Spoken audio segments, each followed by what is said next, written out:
Ladies and gentlemen, welcome back to another episode of the Irish Breakdown Podcast brought to you by our friends over at FanDuel. Happy Wednesday. It is Wednesday in the offseason, so you guys know what that means. Buy, Sell, Hold is back. And it has been quite a long time, Brian, since you and I both got to sit down and do a Buy, Sell, Hold together. I mean, I really think it was back before the Texas A&M game. I think it was week 2, yeah. Yeah, was the last time that we got to do a Buy, Sell, Hold. So, quick refresher, because it has been a minute. This is something that we do for our premium message board subscribers at boards@irishbreakdown.com. A thread gets put up on the message board, and you submit a topic, a question, a scenario. And then after some discussion, Brian and I will either buy it, sell it, and ideally we stay away from holding, which I hesitate to say because the last time we did this, the first question that I was Trev got hold happy the last time we did one of these bad boys. I did. He got real hold happy. Ideally, we don't. Now, this is different from a mailbag, folks. Let me say that loud and clear. So if you just put in a buy, sell, hold, we won't be able to get to it because we have a lot of awesome questions in from our premium message board subscribers. But if you are a premium message board subscriber and you didn't get yours up in time, because I understand how people get busy, you can always throw in a super chat and we can get that answered. And if you aren't a premium message board subscriber, save your money, save your super chat, because we're going to be doing these all throughout the off season, and take that money and become a premium message board subscriber. So, Brian, buy, sell, hold today, baby. It's been a minute. It has. You know, I don't know that we did one in the second buy. I know we had talked about doing them in both bye weeks, but I thought there was a reason why we ended up not doing one in the second buy. But yeah, it's been a minute, man. And like I said, we're trying to do more things this year to kind of thank the premium members, you know, the people that pay the annual or monthly rates to be part of our club. It's kind of a way to show some love to them and appreciation to them. So it's going to be an interesting one, Trev. There's a lot of interesting questions. Just a couple of things to keep in mind in the future. Like, we don't speculate on who's going to jump in the portal or not. That's not really what we do. We'll react to things. But you can ask general portal questions about, you know, what our Notre Dame's needs are. I think that's probably what tomorrow's show is going to next week's, we're going to have a show on that. We'll look at the portal needs for Notre Dame, and it's going to be it's going to be weak. It's going to be interesting. It's going to be interesting. So then, of course, there's still a lot of reactions from yesterday's show, you know, and kind of how yesterday's show went. So yeah, we got a lot to discuss, man. There's no doubt about that. We got a lot to discuss. It's going to be a fun day. So I got the cards ready. I'm actually just checking real quick just to make sure there's no new ones. But yeah, we've got we can kind of go ahead and get started here. There's a couple new ones that popped in, but I'll put those in at the back end. So let's go ahead and get started. As always, our guy Salty Virginia Peanuts is where we start things off, and I'm going to get rolling there with Salty. So here we go. Fantastic. From our guy Salty, buy, sell, hold for upperclassmen with remaining eligibility who did not have the opportunity to fully show their talents during the season, perhaps due to an early season hamstring injury, for example, just throwing that out there. They are more likely to return next season rather than transfer or opt out for the NFL draft. They will wish to finish the season's business.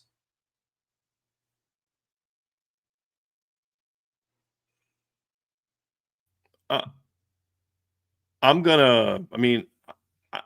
know. I can't really buy or sell this, and I'm going to have to sell it. If we can only go with one, I'm going to sell it, because the way that I read it, it seems like it's kind of a all-encompassing type of submission. And so there will be players that leave. There will be players that are certainly not happy about what happened and would love to be a part of the revenge tour, but at the same time have to be able to look and say, but what's best for me is to go to the NFL, or what's best for me is to transfer to another school. There will be kids that honestly won't have the option of coming back in this new world of college football. That's just the sad reality of the situation. There will be kids who feel that, yeah, I'd love to come back, but I'm making $50,000 at Notre Dame and this school's offering me $300,000. You know, I mean, there's a lot of different things that factor into this that are going to make me sell it. There will be some kids, however, that do come back for this reason. I just think at the end of the day, like, look, let's be honest, Ohio State's players didn't come back in 2023 just because they wanted to win another natty. they had to be given a financial justification to do so, which is totally fine. I don't have a problem with that. That's what they should have done. I mean, it's your future. I've always said, Trev, during the season, it's team. The minute you get to the offseason, it's time to say, hey, look, what's the best thing for me? And then make whatever decision you make. And then once you make that decision, then you're either about whatever team you're going to be part of, whether it's your college team or the NFL team you get drafted by. And some of those guys also, like I don't think Jack Sawyer comes back if he is going to be a top 10 NFL draft pick. You know what I mean? I don't think that's the case. That's the case either. I don't think JT was coming back last year at Ohio State and turning down a chance to be drafted as high as Nick Bosa was or Joey Bosa was, right? I mean, that's not really how it played out. You know, I mean, JT was a second-round pick last year. Jack Sawyer was a fourth-round pick last year. They both pretty good players the year before. And that's because they were borderline first-round picks, right? I mean, that helps. If Jeremiah Love was a borderline day 2 pick, then he may have a different decision than a guy who's a borderline top 10 pick. And as Archer, our resident Ohio State fan, pointed out, Marvin Harrison didn't come back. You know, so there were some guys that chose to leave. And so I think but I also think you'd be foolish to say that coming back to win a title didn't have something to do with it, you know, but I didn't see that fight when they played Michigan. You know, I mean, I think that team kind of grew up late and got hot late and was able to handle business. So I'm selling big picture, but I will say there will be some players who are on the fence about going, that this could be a thing that tells them I'm going to stay. Yeah, you and I see that very much the same. Big picture, definitely aligned with you, but I knew what you were trying to get at here, Salty. But that's just the reality of college football now, unfortunately. Another one from our guy Salty. An NIT-like postseason invitational tournament, which, speaking honestly, is what the CFP playoffs are, just without the balls to say so, should be considered. Invite 8 teams not in the college football playoffs. Buy, sell, hold. So in this, Salty had a lot more things in there, but as I've tried to tell our beloved Salty, we only have so much room in a card for one question.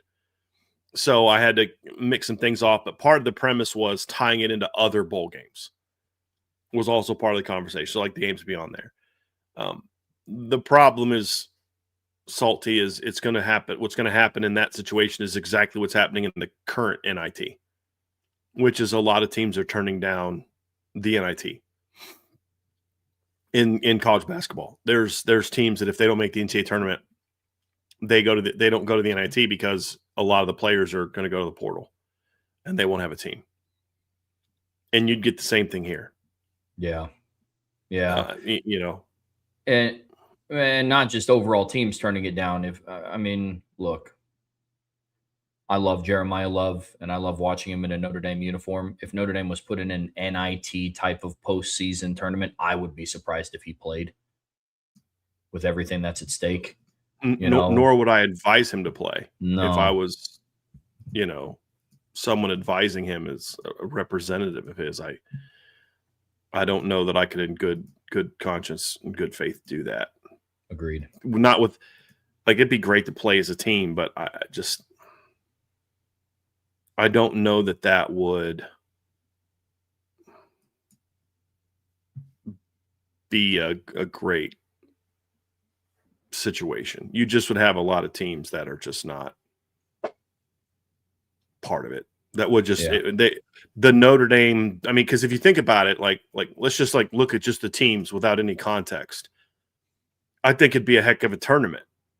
I think it'd be you'd have Notre Dame, you'd have BYU, you'd have Texas, Vanderbilt, Utah. If you just took the next 8 ranked teams that didn't make the playoffs, it's Notre Dame, BYU, Texas, Vanderbilt, Utah, USC, Arizona, Michigan. So round 1, if you just went with seeding, it'd be Notre Dame versus Michigan, BYU versus Arizona, Texas versus USC, Utah versus Vanderbilt. Winner of Notre Dame and Michigan plays the winner of Vandy, Utah. Winner of BYU, Arizona plays the winner of Texas and USC. That'd be a great tournament if we knew that all those teams are going to participate. Like, that'd be a great tournament. Yeah. So I think the thought of doing it would be awesome, but the reality is none of those teams would look like the teams that they were during the regular season. Nope. That's why I have to sell it. And D-Rock says the NIT lineup seems stronger than the NCAA playoff team. 100% true. Oh, yeah. 100% true. Oh, yeah. And this is ultimately why I think there's a push from the SEC to stay with a human committee, because if we went with a computer model, there's a chance Bama and or Oklahoma are out.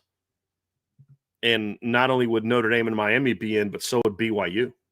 Yeah. Because I put a tweet out today. Do you know at Bama's 10 wins, they played one team that had a win over a team that finished the season ranked in the top 25. One, Georgia. That's it. Notre Dame beat 3 teams that had a win over a top 25 team. NC State had 2 wins over top 25 teams. That's more than Vanderbilt, Texas, Missouri, Tennessee combined. Pitt had 1 win over top 25 team. That's more than Vanderbilt, Texas, Tennessee, Missouri combined. Just want to point that out. There was one more. Let me find that one. USC had more wins than Texas, Utah, or Texas, Vanderbilt, Tennessee, Missouri combined. Combined. But I'm supposed to believe that those teams are in because they had a strong schedule. Yeah. Okay, and this is what I love. This is clearly an SEC fan. Bama also has 7 wins over 7 top 30 Sagarin rated teams. Notre Dame has 2. People also like to do that, right?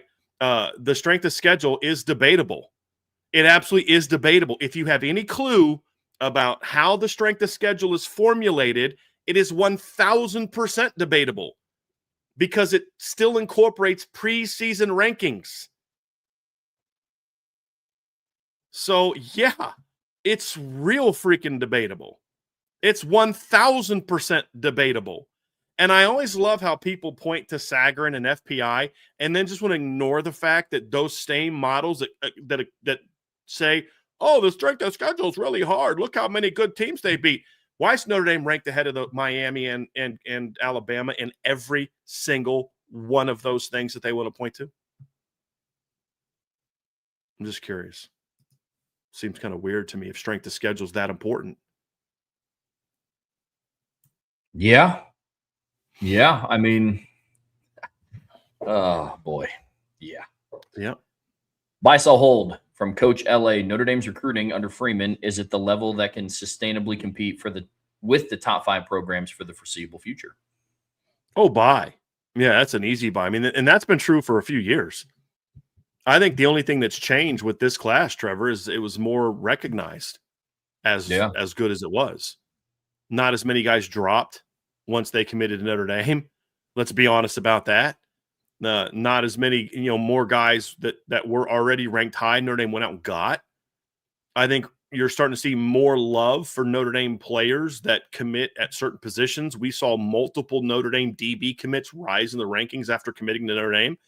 Because I think the services are like, well, when Mike Mickens goes after a guy, that they tends to be pretty right about that. So, it's pretty an interesting deal. I mean, I'm going to buy this one as well. The only pushback that I have on it, Coach, is I think Notre Dame is in the top 5, not even to just compete with the top 5. I get the point that you're coming at, it's like compete with the other top 5s, the Ohio States, the Georgias, but I think Notre Dame is there. You go and look at the class that they just signed in the 2027 class that they're beating right now, or they have right now committed. They're beating out the Georgias and the Ohio States for some of these kids. They're beating out the Alabamas for some of these kids. So literally, I love the spirit of where you're coming from, but the only pushback that I have is I would argue that Notre Dame is in that top 5. Now it's about, to your point, sustainability. And so Yes, that is definitely a buy for me. And next one from Coach from LA. Buy, sell, hold. Notre Dame needs to make the wide receiver room a top priority in the portal again next offseason. I agree. I don't know that they need to. If everybody comes back that we think is going to come back, so that means Jordan Faison comes back, Jaden Greathouse comes back, Micah Gilbert comes back, KK Smith comes back, Cam Williams comes back, Elijah Burris comes back. As long as all those guys come back, and I mean, I know there's not guys I didn't list, those as well, then I don't think they need 2 portal guys. I think they only need 1. And my priority, my preferred push would be for another boundary receiver. But if I can get an elite guy somewhere else, then I can move guys around to different spots to have some success in different areas. But my desire would be someone who can come in and play the boundary and compete with Micah and Cam. And then I also would have Cam learning both outside spots. So I think they're one more year away from, like, to me, receiver is a lot like nickel was last year, where you look at the nickel position and the future's bright at nickel. Dallas Golden, you've got a commitment from Nick Reddish. You had some other guys that you ended up getting. They like Ben Minich as a potential option there. There's other guys on the roster that they think could play nickel, but they're all young. They're all unproven. We'd like to have one more year where we have a veteran come in and the young guys learn, and that's exactly what happened this year. Carson Hobbs was there, and he got some time. Dallas Golden got some time. We saw that Carson wasn't good for the nickel position. Dallas does look good at the nickel position. Young made a lot of freshman mistakes. But I thought that was something that said, okay, you need it for one more year. Now, nickel, it's like, well, if there's a guy that's good enough, then we'll go look at him, but we don't need to go to the portal for a nickel. The receiver's there now, to where if everybody stays and comes back and all that other kind of stuff, Notre Dame doesn't necessarily need to go to the portal next year. You just do it if there's a guy that's good enough. Like that's kind of where I'm at on that one, Trev. So I think this year they need it. Yeah, agreed. And ideally, it's just one last year. I know there's a lot of different things to talk about throughout this offseason, and unfortunately, it's going to be a tad longer than what we thought that it was going to be. But the receiver room, again, is going to be a hot topic of conversation for me because the pieces are there. Now it's about development. Ideally, this is the last year that they have to go to the portal for a specific need. Notre Dame has made it very clear that year over year, if there's just a target in the portal or somebody jumps in that completely elevates the room, then they're going to go after that person. I wholeheartedly believe that. But, like, for example, and this won't happen, the safety position at Notre Dame is very secure for next season. If Caleb Downs hops in the portal, they'd be remiss if they didn't hit him up. That's how they approach the transfer portal from time to time. So, again, but to your point, Brian, I do think that ideally this is the last season that it is an absolute one. I don't want to sound that dramatic, but it is a necessity this year, especially to find another boundary guy until your younger guys get a little bit more developed. Yep.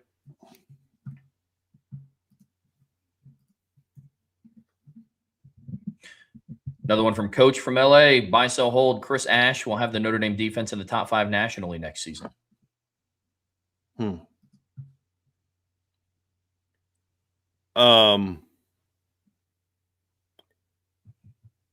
It's an interesting one. I'm gonna say, man, we're starting this offseason off hot. Are we gonna say statistically? I mean, it's early yet. I don't know who the D tackles are going to be, those type of things. But if the assistant coaches remain the same, no, you know what? I'm going to sell that.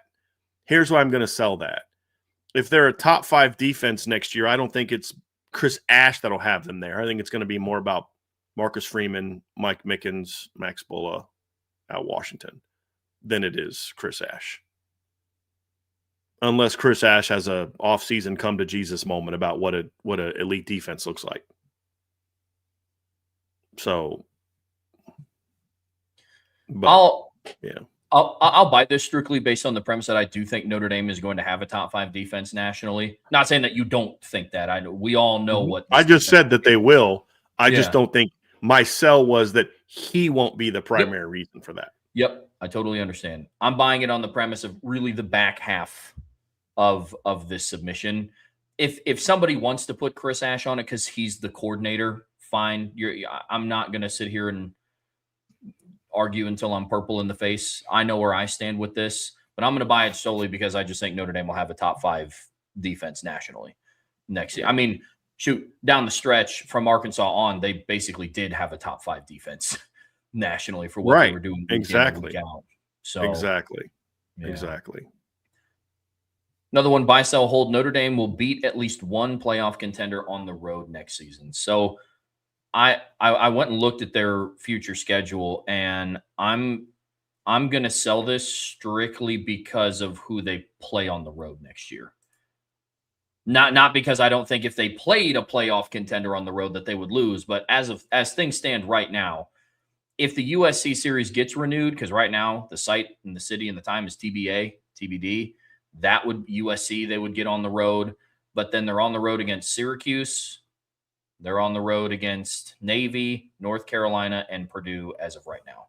So I'm selling it just because I don't think that they're going to face a playoff team on the road next year. I'm absolutely selling this because the only way that Notre Dame plays on the road next year against a playoff team is in the playoffs because they're in their a 9, 10, 11, or 12 seed. That's the only way that they're Very going to true. Like, I just don't see any of those teams being playoff caliber teams. And I'll count Wisconsin because it's a neutral field, but it's in Wisconsin. I don't see them as a playoff contender. Purdue's not going to be a playoff contender. North Carolina, Navy, Syracuse. USC would be the only one that would be an option. And until that game is finalized, as Trevor's kind of alluding to, until that game's finalized, I don't know. If USC is on the schedule, because there's been talk it'll be a neutral field, and there's been all this talk. Because if you're Notre Dame and you're like, look, if we're going to play in 2026 and then the series is over, we're going to start pulling strings, and we're not going to play you out in LA. We'll play you, Las Vegas or Dallas or something like that. If they could do that route, I don't know that they will. They just may say, hey, yeah, we'll play out in USC at the end of the year. That's the only team that they're capable of playing on the road that would have that. Because like right now, Notre Dame has 5 games away from home already. That would be game 6 away from home. So it'd be back to more of a traditional 6-6 type of situation. But USC is the only playoff contender that I see that they could potentially play. Like SMU might be a title contender next year, or a playoff contender. I think Miami's going to be a playoff contender next year. But those games are both at home. That's why I see it. Because I actually think they'll play multiple playoff contenders next year. Because somehow how weak their schedule is. I'm like, there's like 3 teams that are either have been in the playoffs in the last 3 years, or were on the verge of the playoffs last 3 years. There's some good teams in the schedule. It's not a gauntlet by any stretch. And I would argue that this year's schedule, of what we know, is harder than what next year's schedule will be. Just because you're getting Miami, but you're getting Miami at home this time. It won't be game 1. You don't have anybody as good as Texas A&M, because you and I are very high on Texas A&M coming into the season. Yep. I think we both had them in the playoffs in our preseason predictions. Yeah. One of the few we got right. But this year, looking back on it, that's kind of where I'm at. I just don't think USC is the only one that could be on the road, and we don't know where that game is going to be yet. Sure. From Ballpeen Shillelagh, buy, sell, hold. Next season, we see Gerby, Jagasaw, and Will Black on the field at the same time, and not because they brought in Will Black as an extra tight end. I will buy that as a legitimate possibility. There's 2 things about that. Number one is I only think one of Notre Dame's current starting tackles will be back next season. I'll just say that, leave it out there. That's not earth-shattering news. Pete Bavacqua basically said that himself the other day on one of the shows. But I look at it, I think Gerby obviously is going to be in the starting lineup again. The bigger question for me, honestly, is not whether or not Will Black will be in there. The bigger question for me is, will Charles Jagasaw be in there? just because of the injury was a really interesting, difficult injury. Whenever a guy has to go back in for a second procedure, that's not good. And that gets me a little bit nervous. If Charles Jagasol is cleared to lift weights and play football again, then certainly I'm buying this. My biggest concern is more about that than it is whether or not Will Black's going to get a shot to play. That's my bigger concern. Yeah, I'm gonna hope by this one because they should. These are arguably your three highest ceiling linemen right here in one submission, Ball Peen, which I'm glad that you chose these three guys. Arguably. Joe Rudolph has to find a way to get them on the field together. If the true goal is to put your five best out there, and obviously one thing that we know about Joe Rudolph is he's not afraid to move people around to different positions. We watched him do it countless times really since he's taken over. So, yes, I'm going to hope by this because Notre Dame's offensive line next year needs to be the best five from the jump, from start, not after an injury, not, hey, let's play two guys and rotate them, and then after the first couple of games, then we'll make our decision. Early on from jump, the best five need to be out there, and I think that includes these three. So, hope by. Another one from Ball Peen. As good as both have been on average across Freeman's tenure, it is not the player talent, but the coaching which needs to take a larger step to ensure Notre Dame doesn't leave anything in the hands of no committee. I buy this with every fiber of my being. I buy this. 100% spot on, tremendous submission that I buy, as strong as anything I've ever bought in the history of the Notre Dame football buy so hold at Irish Breakdown. Yes. Does that mean every player played great? No. I think players weren't prepared. That's a coaching. I've been consistent about this since I started covering this team back in 2010 officially. When a position group is not prepared to play, I don't say, well, the coach did a great job, but the players all weren't ready. Yeah. When a offensive lineman doesn't play well, then I say that offensive lineman wasn't ready to play. When the offensive line as a whole doesn't play well, that's a coaching problem. That's the same thing that's true at receiver, same thing that's true at defensive line, linebacker, secondary, special teams across the board. When your unit doesn't play well, you as a coach have to take responsibility for that. I had to do that in my coaching career. Every coach worth a darn in my entire life that I've ever known will take responsibility when his entire unit doesn't play well. And it's not, well, I did my job, but they didn't do theirs. Biggest fight I ever got into in a coaching meeting room in my life in my 7 years as a coach was when our offensive line coach literally said to our staff, hey, guys, we're doing our job. They're not doing theirs. I freaking ripped them. Like we were face-to-face about to come to blows. Like I was like, nah, hell no. We're not doing that. You know what I mean? When your whole unit's not doing their job, that's on you. So that's what Miami was. That was a team not prepared by the coaching staff to go out there and play at a high level. That was certain players being put in matchups that they should not have been. You shouldn't have been sitting there playing man to man against bunch mesh routes. That's a coaching problem. Well, so-and-so got beat. Yeah, he should have never – Carson Hobbs should have never been asked to have to chase Malachi Toney on a crossing route out of bunch mesh. In a position that he'd been playing for a month and a half. That is coaching malpractice. Yeah. So 100%. 100%. That is a coaching problem. Absolutely coaching. 100% coaching problem. Yep. Nothing more to add on my end. Agreed completely. Another one from Ball Peen. Buy, sell, hold. A topic posed by a coworker. The use of downfield laterals in modern offense is a possible evolution in the game which is being underutilized. A scheme which designates one potential blocker to become an option, lateral receiver, in certain short and mid-yard passing plays could have potential as a serious offensive scheme. You'll see people try that. Alabama did that against Georgia, and it worked. But it worked because Georgia was basically playing prevent defense. Yeah. Like, the risk of that kind of play is so incredibly high that I don't think it makes sense to become a serious offensive scheme I think what you'll see people use it in moments. But the reason I say this is because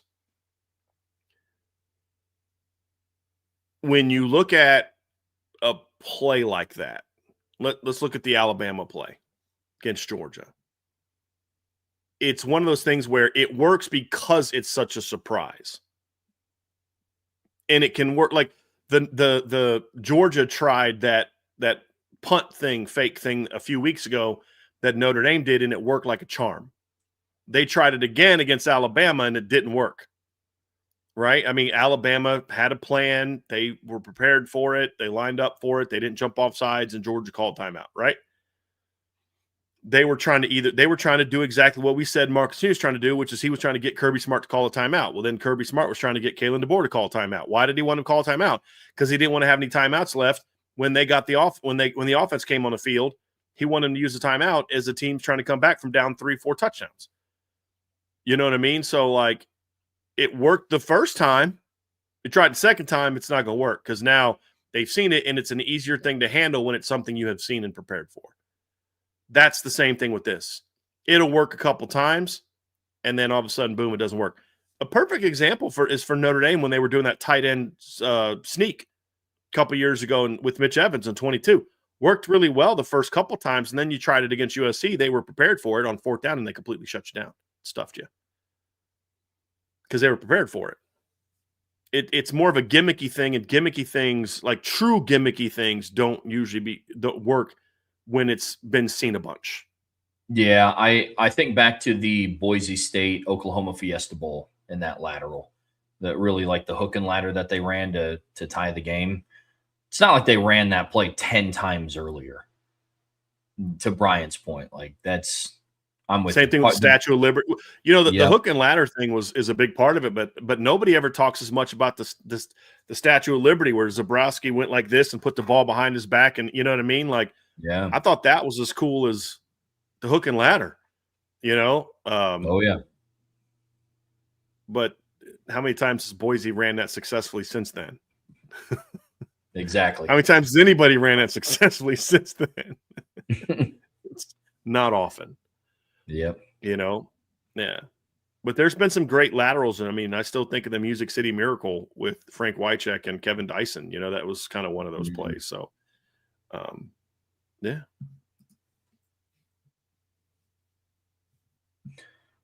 From Sean McCardle, buy, sell, hold. One of the first signs we will see of Notre Dame's revenge tour for 2026 is that they will not be outbid for any wide receivers or defensive tackles they want in the transfer portal in January.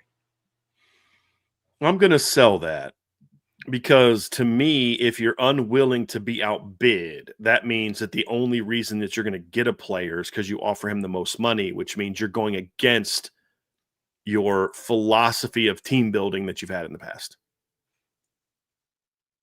Like, if we make a really legit offer to a kid and he says, yeah, coach, you offered me $1 million, just people like throwing around $1 million offers, like in conversation. So I'm just going to use that as an example.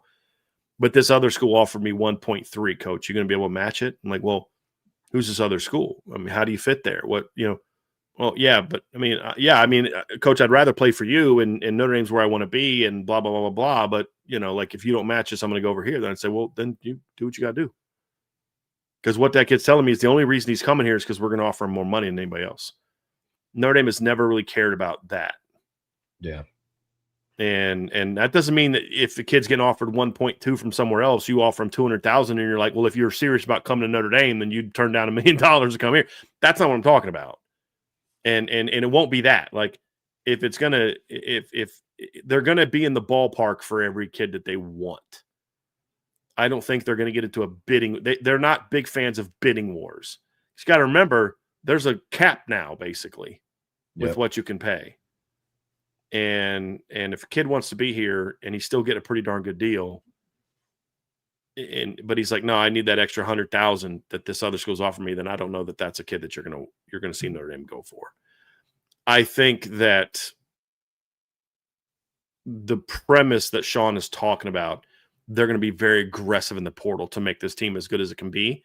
That I buy. Yes, it's the outbid part that I'd sell. I think the heart of what he's saying, I buy. I buy the spirit of the submission. Yes, I'm on board with that. But Notre Dame has a really, really good track record in the transfer portal. They come in, whether they start or they're a rotational piece, that they don't become a locker room cancer. You don't do that by getting a bunch of, merchants in the portal. And that's one thing that I love what Notre Dame has done in the portal session so far up to this point. But the spirit of where you're coming from, I would buy. Applicably, I'm selling it though. Because if a kid just comes and sits down with the coaching staff, it's like, well, I just want this amount of money. They're like, okay, we'll kick rocks. Like, in short, they wouldn't say that. But that's where I'm at with that one. So I agree. From ND Lou 22, buy one, sell one, hold one. Notre Dame should, one, enter a similar agreement to the deal with the ACC, with the SEC for a guaranteed amount of games each season. Or two, enter a similar agreement with the Big Ten. Or three, remain unaffiliated with a conference, football only, and schedule long-term partnerships with individual teams. I personally would prefer to remain unaffiliated with a conference if possible. So I would buy 3, I would hold 2, and I would sell 1. I don't personally want to have an agreement with the SEC where Notre Dame goes down and plays 5-6 games a year against the SEC, and all of your other sports have to play against the SEC. I don't think that makes a lot of sense for the basketball team. I don't think that makes a lot of sense for the soccer team. I don't think that makes a lot of sense. I mean, do they? This is a serious question. Do they have lacrosse in the SEC? I'm being dead serious. Like, do they have like Division I lacrosse team in the SEC? I'm not sure. I'm not even joking. Like, I honestly don't know if they have that. I'm actually looking that up now. I'm not even trying to be. They're adding it in 2026. So literally, they're going to play. So yeah, the Florida, Georgia, Texas A&M, and Vanderbilt. Right now, the SEC teams that have lacrosse don't even play in a. They don't have a like. Yep, it's just all. League. Yeah, right now they just have like really strong like club teams, and that's everything that I've gathered. Those have turned into, hey, let's form actual. So teams. No, that makes no sense for the rest of your sports. So if I was good now, what I'm saying is if you were going to have a football only agreement with the SEC, then I'd support that. It's not that I don't want to play the football games. It's I don't want the rest of the sports connected to the SEC. I would say so for me, like what I'd buy, Lou, is I wish you to put number 4, which is send the rest of your sports to the Big East, and then pick a conference that you have a football relationship with. That's more of what I'd look to do. Because there's benefits to having that kind of partnership because you have some bowl tie-ins. There's different things like that you can do. But of the 2 options, who would I rather partner with for football games, Big Ten or SEC?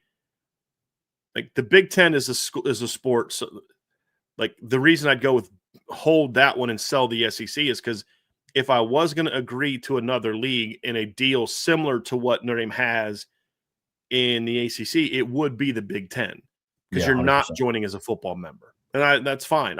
I've said before, I want to play 4 or 5 Big Ten teams a year. 3, that's 5 is too many. I'd like to play 3 Big Ten teams a year. I've said this 1,000 times. If I was scheduling Notre Dame's schedule, I would have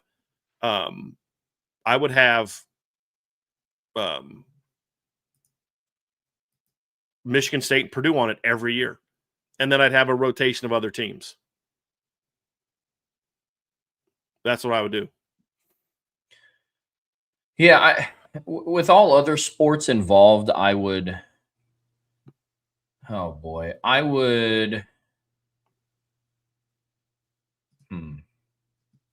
3. Yeah, I would buy 3. And then, I mean, honestly, I'm kind of up in the air between 1 and 2, strictly because you're going to have to travel far regardless. Like, I understand, like, regionally, it's, Notre Dame is closer to the majority of Big Ten schools, but they're still going to have to go out to Washington, still go out to UCLA for their other sports, still go out to USC for other sports, still go out to Oregon for other sports. They have that now in the ACC. They have to go play out at Stanford sometimes. They have to go play out at Cal sometimes. So, like, the travel thing isn't as big of a factor for me specifically. So yeah, I'm up in the air. If I had to pick, I would go probably in the same order as Brian, but just from a football standpoint, I would like having some games with the SEC. Draws a lot of eyes, gets some more respect in the eyes of the committee, obviously. So yeah, that's probably what I would go. But 3 is undoubtedly the one that I would buy. Mm-hmm.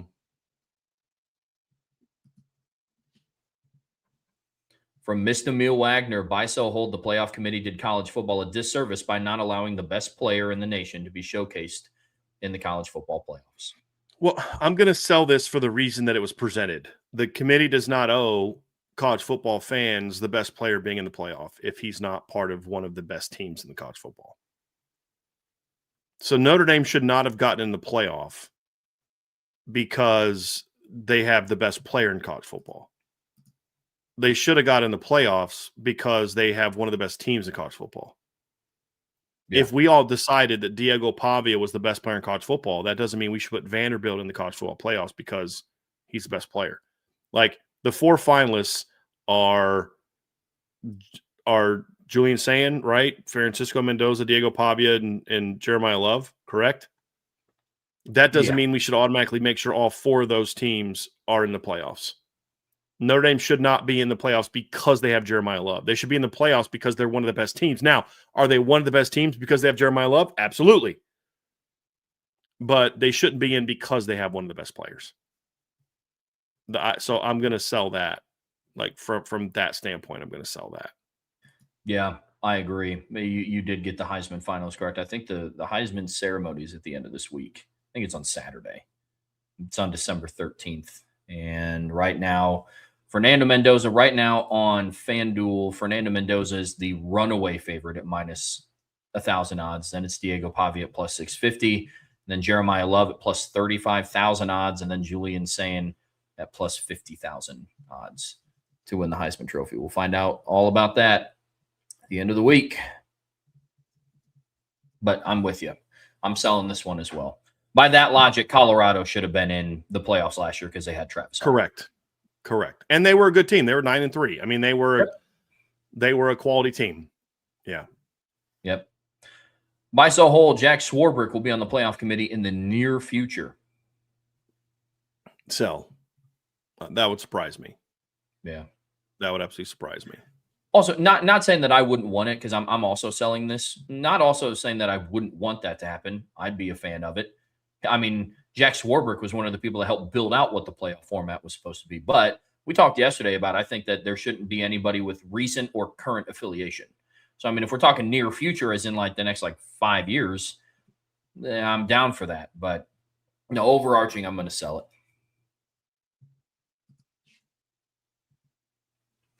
Another one from Mr. Emil Wagner, buy, sell, hold.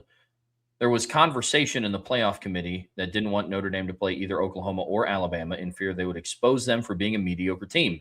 And the best way to validate their inclusion is to put them on the field against each other so one of them can advance to the next round. Well, I understand the point where you're coming from here, Mr. Emil. I do. Do I think that may have been their goal? Potentially. I think it was a little misguided. Look, overarching, I'm going to sell this because I don't think that Notre Dame would. Notre Dame would have exposed Alabama for being a mediocre team, but they would not have been the first team to expose Alabama as being a mediocre team. They lost by 14 points in week 1 to a 5-7 team in their conference championship. They were the first team in SEC conference championship game history to go 3 quarters without putting a point on the board. That's insane. They lost by 21 points. They beat a very LSU team 20-9. They scored 29 points against South Carolina because their head coach actively went up after the press conference and said, "Yeah, we just let them score the final touchdown." And they still didn't cross the 30-point threshold. So while I understand where you're coming from in this, and it's very much appreciated, I do think Notre Dame would have exposed them for being a mediocre team, but Notre Dame would not have been the first with Alabama. So for those reasons, I'm going to sell it. I'm going to sell it similar to the one I sold earlier, which is I don't necessarily agree with the very, very specific thing, but I do believe that part of the reason that Notre Dame was left out, I think there was a lot of reasons, was because they're trying to load. They're trying to load the deck, right? I'm trying to think of the right way to say it. Is like they're trying to load the field with as many SEC teams as possible in hopes that this time they'll win one. Yeah, stack the deck. Yeah, stack the deck. There you go. Because and remove as many teams as possible that can beat people. And I think they clearly viewed Notre Dame as a threat.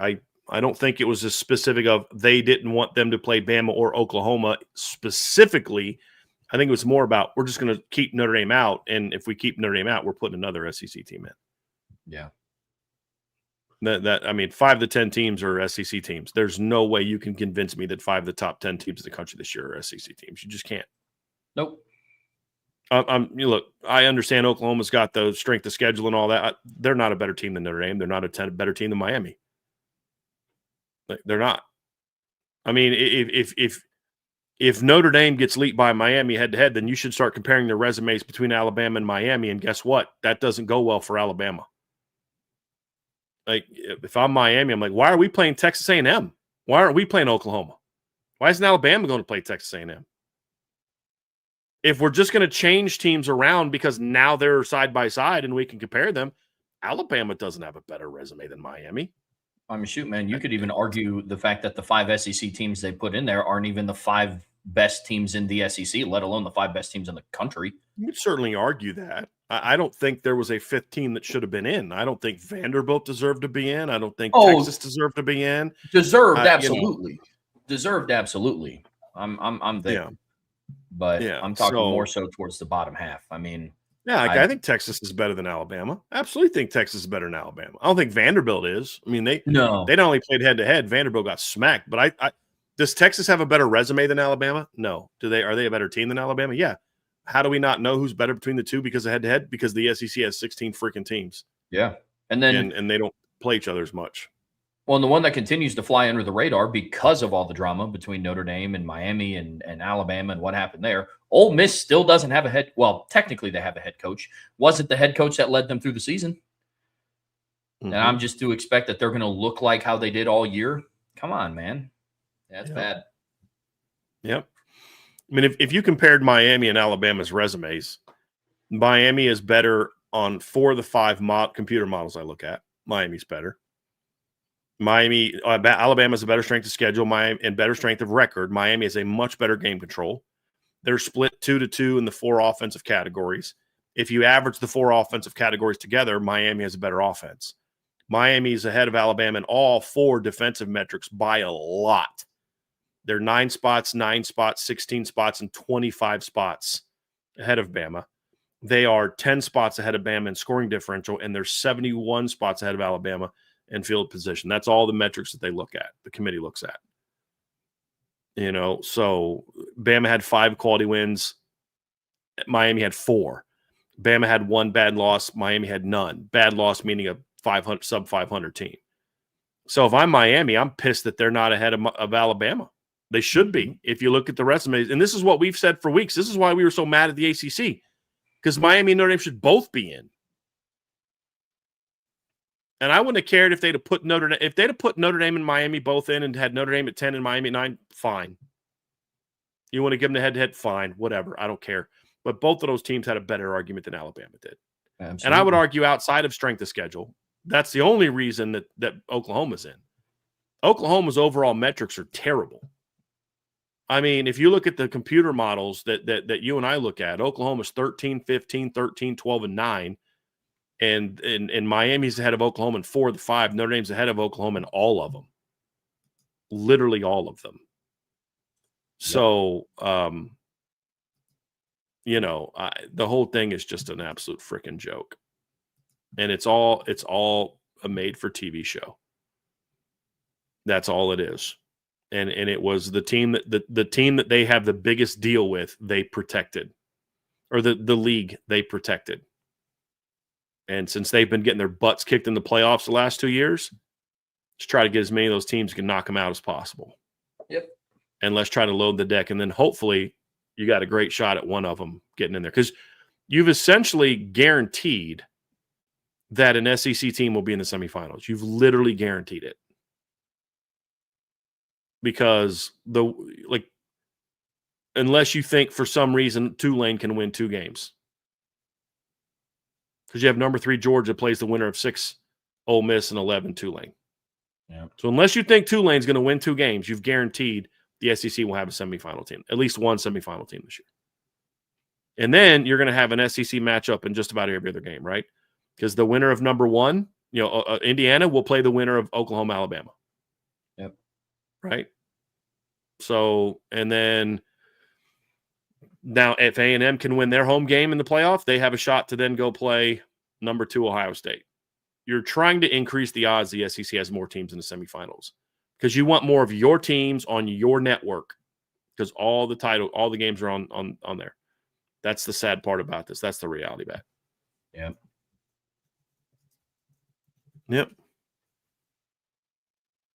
Yep. Sad truth. From Mr. Emil Wagner, buy, sell, hold. After listening to the Pete Bavacqua press conference, it's apparent that the SEC will be our next partner, considering him speaking only with Greg Sankey and mentioning Texas and Vanderbilt over and over again, who also deserve to be in the playoff. So, we talked about this yesterday. I don't think this is about this kind of thing. I think this is about the playoffs. Yeah. I think this is about the playoffs, and this is about sending a shot of like, hey, Greg Sankey's my boy. And I know the SEC will have no – you don't think that ESPN would push the SEC to go get to schedule a 4 or 5 game deal against Notre Dame? You don't think they push that hard? You don't think the SEC would love to have Notre Dame against Vanderbilt on the SEC network for a game?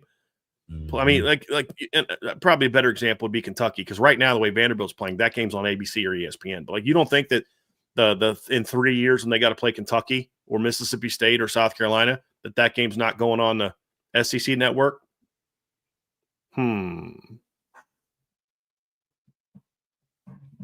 a good point. I'm with you. I'm selling this one as well. It was more so to just kind of say, hey, I think it was more of a response to everybody under the sun talking about how Notre Dame needs the ACC more than the ACC needs Notre Dame. Because he also brought up Greg Sankey and some of the other SEC teams amongst the conversation of bringing up the stats of, hey, since 2014, 23% of ACC games have sold out, and 90% of the time they sell out when it features Notre Dame. So it was more so that it was a leverage conversation, not so much a tip of the cap to, hey guys, we're going to the SEC.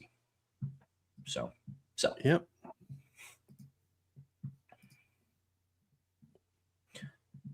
Buy, sell, hold from D. Masak 2. Appreciate you. Despite Notre Dame being left out of the playoffs in favor of Miami, Miami will still back out of the 2026 game. They can't. So, look, the only way Miami can back out of that game is if Notre Dame's no longer with the ACC. Like, they didn't back out of the game last year. Notre Dame fans got to stop saying that. They didn't back out of the game next year. They just rescheduled it to 2026. And Notre Dame agreed to it. That's the thing. Notre Dame could have fought them on it, but Notre Dame's trying to be a good partner, trying to work with the ACC. If they try to do it again this year, Notre Dame could say no. So they can't back out of the deal because then now they've given Notre Dame all the cause they need to get out of the deal. Like, look, you guys keep backing out. You've already taken Florida State off our schedule for next year. You've already taken this team off of our schedule for next year. Now Miami doesn't want to play us. What's the point of having this partnership when teams can just back out whenever they want? So they can't back out. So if Miami backs out, then that means that Notre Dame's not playing in the ACC schedule at all. There we go. Buy, sell, hold from Jalen G. If Mack Rhodes had stayed as chairman of the college football playoff, Notre Dame would be in the playoffs. I'm going to have to sell this. I think this was always going to be the end result. I think Mack Rhodes is always going to. I mean, and the thing is, Jalen G. I'm sympathetic to that because Mack Rhodes, they were very high on Notre Dame, and he was very high on Notre Dame. But I don't think this is a deal where the commissioner has so much sway in that room basically the commissioner is the guy that basically just kind of oversees things, kind of starts the meetings, and he's the guy that has to go talk to the media. Yeah, but I'm selling it too. This is strictly for TV shows. They just wanted to make it a reality TV show this season for reasons that I don't really understand. Mhm. But look, I mean, the reality is even when Mac Rhodes was the chairman of the College Football Playoff Committee, like Notre Dame was still like 9th or 10th. Like they would fluctuate in between that, and then just for ratings and all that, they dropped them to 11th for the shock and awe and the reaction that it's pretty much caused since. So, but there's just no way of knowing. So I sell. Yep. Buy, sell, hold from Brendan Shamrock. Notre Dame signs 2 wide receivers and 2 defensive tackles in the portal. Trev, you're gonna be shocked by this, but I'm going hold. Whoa. Because the reason why is we don't know who's going to be on the team in January. I mean, I got it. Notre Dame's only had 1 player jump in the portal right now, and I'll save my thoughts on that for a later buy, sell, hold question. But if Jaden Greathouse comes back to Notre Dame next year, if Jordan Faison's on Notre Dame's team next year, if Micah Gilbert, Cam Williams, all those guys are on Notre Dame's team next year, then I think there's only really 1 receiver you go get. Because you're also bringing in 5 from the high school ranks. And I know there's at least a couple of those guys the staff is hoping can help out right away. So I don't know that 2 makes sense. Now, if you lose some of those veterans to the portal, then now that changes things. So I need to see who's going to be back. Defensive tackle is a little bit easier. I don't know that it'll be 2. I think they'll definitely sign at least 1. 2, I'm not sure of. I'd look at 2 if it's the right guys. If one guy's wants to come in and be a good rotation. Like I thought this year was perfect. You got a starter in Jared Dawson, and you got a good rotation player in Elijah Hughes. I thought it was perfect. I'd be okay doing that again next year because you're going to be thin and young at that position because you're definitely losing Gabriel Rubio. You're definitely losing Jared Dawson, and I think you're also losing Jason Onya. I've seen some people say that there's thoughts he's going to come back. I thought he was out of eligibility because he's played he had his redshirt season, and then in 2022 he only played 1 game, but he wasn't injured. As far as I know. So I don't think they can take a medical redshirt and give him a 6th year. I'd try it, but I don't know if he was or wasn't injured. And I'm not saying he wasn't injured in 22. He just wasn't a guy that was in the rotation, so we wouldn't have known if he was injured. Sure. And they didn't have injury reports back then like they do now. So he may have been injured. I don't know. Because he wasn't going to play anyway. So I don't know what the rotation is going to look like a receiver. I'm more confident at D tackle. And in that situation, if there's 2 good football players that want to come, I'd certainly look at them. But yeah, see more. I'm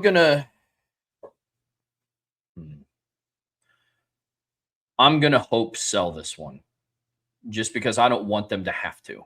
Like if I understand the situation of like if the right guy comes along, I don't know what 2 right guys would come along, especially at the wide receiver position that you bring in on top of the room that you have. That I mean, that's also in the spirit of my sell is I hope that people don't leave. I'm not naive to the fact that this is a new time in college football and somebody will.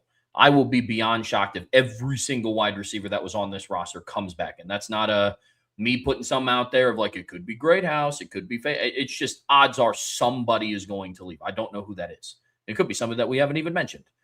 That's just kind of the day and age of college football now, unfortunately. So I'm going to hope sell it. I hope the guys stay together combined with that freshman class coming in. I hope it's 1 like we talked about before. And it's an experienced boundary guy to help bring along the younger players more so than what Malachi Fields has already done up to this point.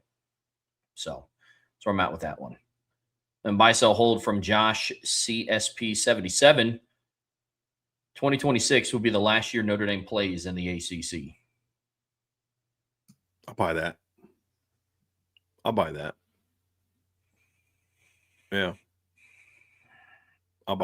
I think it's the last year. I guess this might be the hold card, Brian. I'm gonna hold on this one because it's like we talked about yesterday. I am now at the point where Notre Dame has to show me that they're going to take action and not just talk about it in a press conference. Totally get that, and I'll accept your hold. Now let me follow up with a question. So hold, totally legit, totally buy it. This isn't pushback on that. I'm going to then go here. So I'm now asking you a question, Trevor. What do you think they will do? If you had to predict one right now, You have to predict one. They will or they won't. What would it be? Because I think your hold is valid. Because totally valid. So I'm with you. But if I ask you in a mailbag question, which I can do because it's my show, everybody else has to wait till Friday for the mailbag, but I'm going to cheat. Trevor, you have to pick one. Notre Dame is playing in the ACC or they are not playing in the ACC in 2027. What say you? I think they're going to play for the ACC in 2027. Okay. If I had to pick one. Okay. So I had a feeling that's where you would go because of the reason why you're holding. Yep. So. Yep.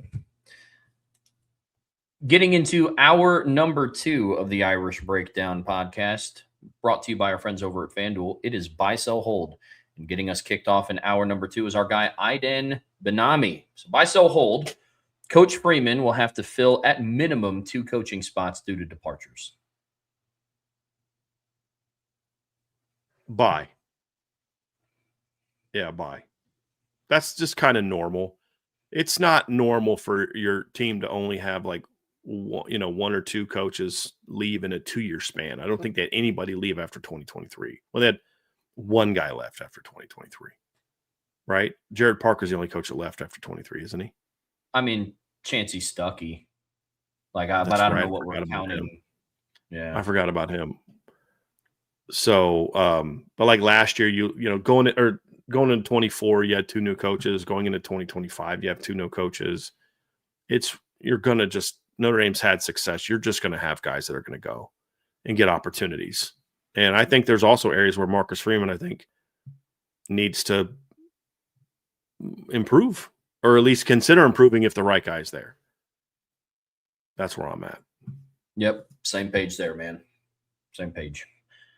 And buy, sell, hold, every starter, and he clarifies started most games and impactful from this year that is eligible to return next year will, except for Jeremiah Love, including Greathouse.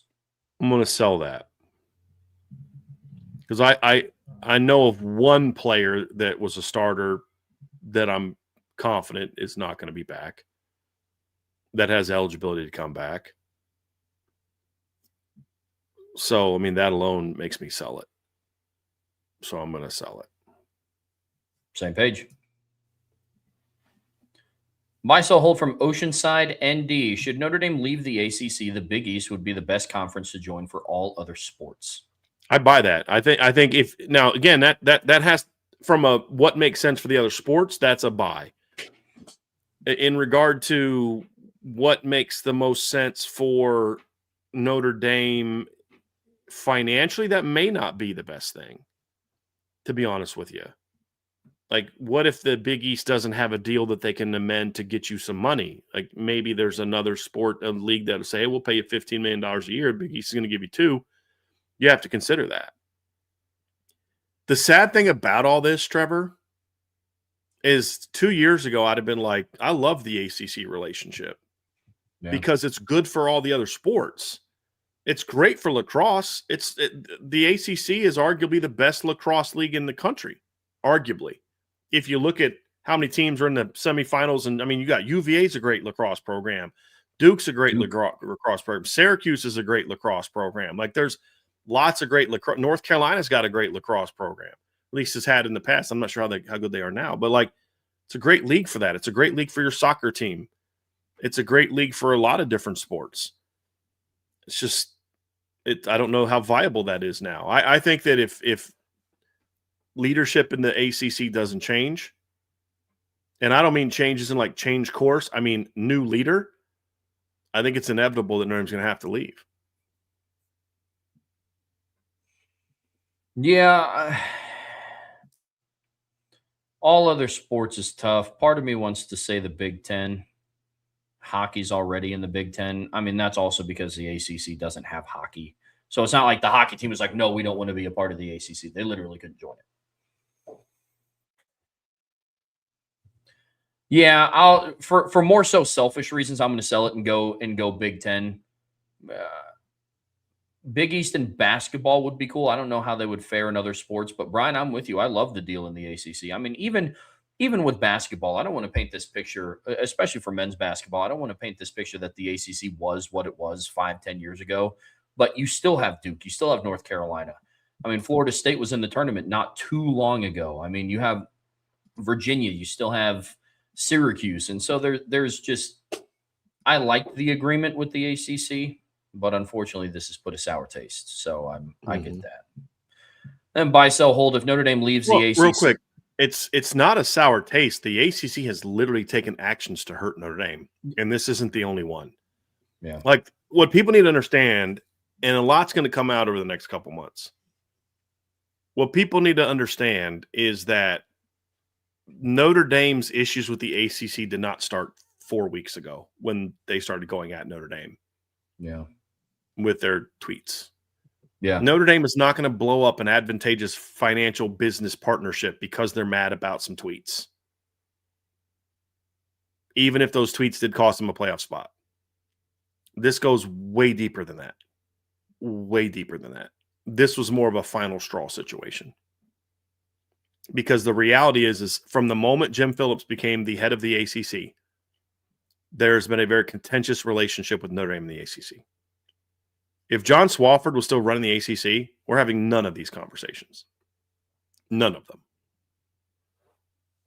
We're not even thinking about Notre Dame leaving the ACC. I shouldn't say that. The only reason we'd be talking about Notre Dame needing to leave the ACC would be because we are tired. This is what's so funny about people say, join the ACC, join the league, cowards.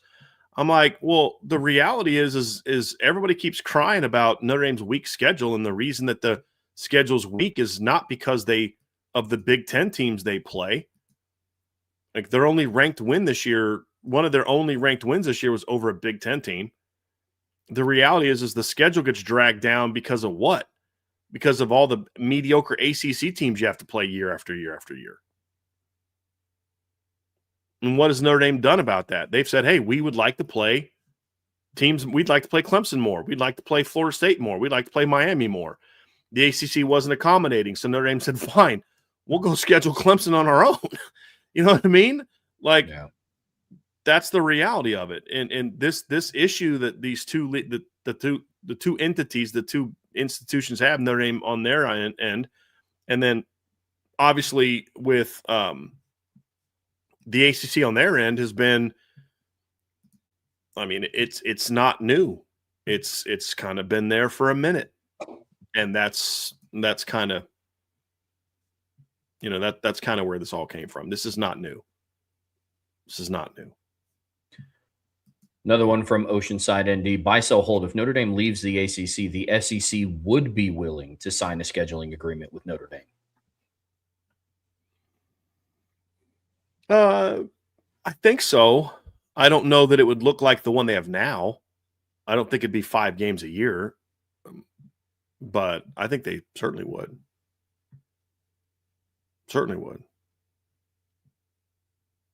Yeah, I guess to answer your question with another question, I know yesterday we talked about Notre Dame and the SEC, and you were pretty confident that Notre Dame would be welcomed by the SEC if it were to join the conference, but not just for a scheduling agreement. Like you're saying, if Notre Dame were to have to join a conference at some point, the SEC would welcome them with open arms, but not as confident in just a scheduling agreement.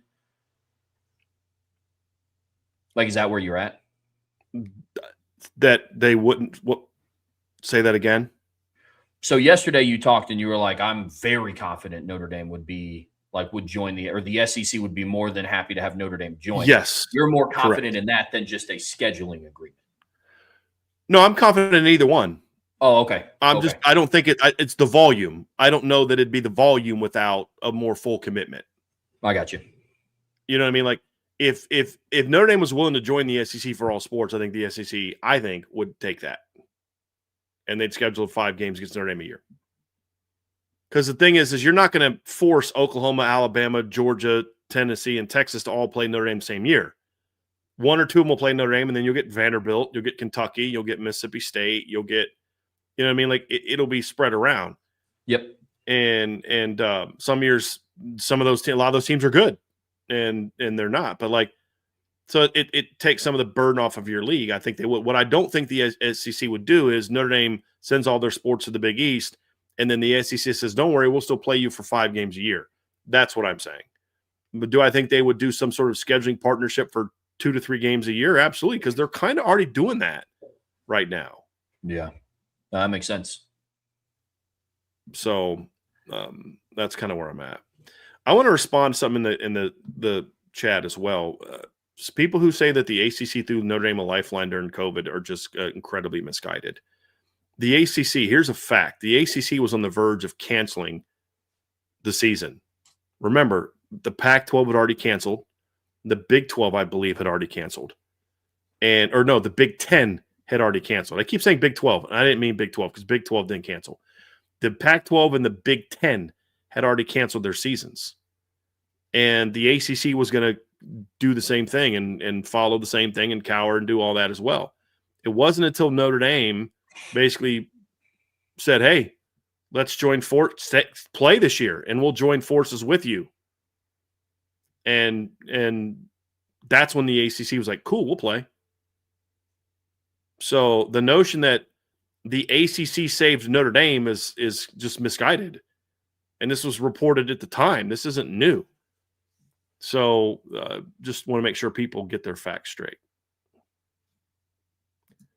And I know that Brett Yormack said that, but he's also a tool that gets booed every time he's giving an award at a Big 12 game. So he can say that all he wants. That's just not a fact.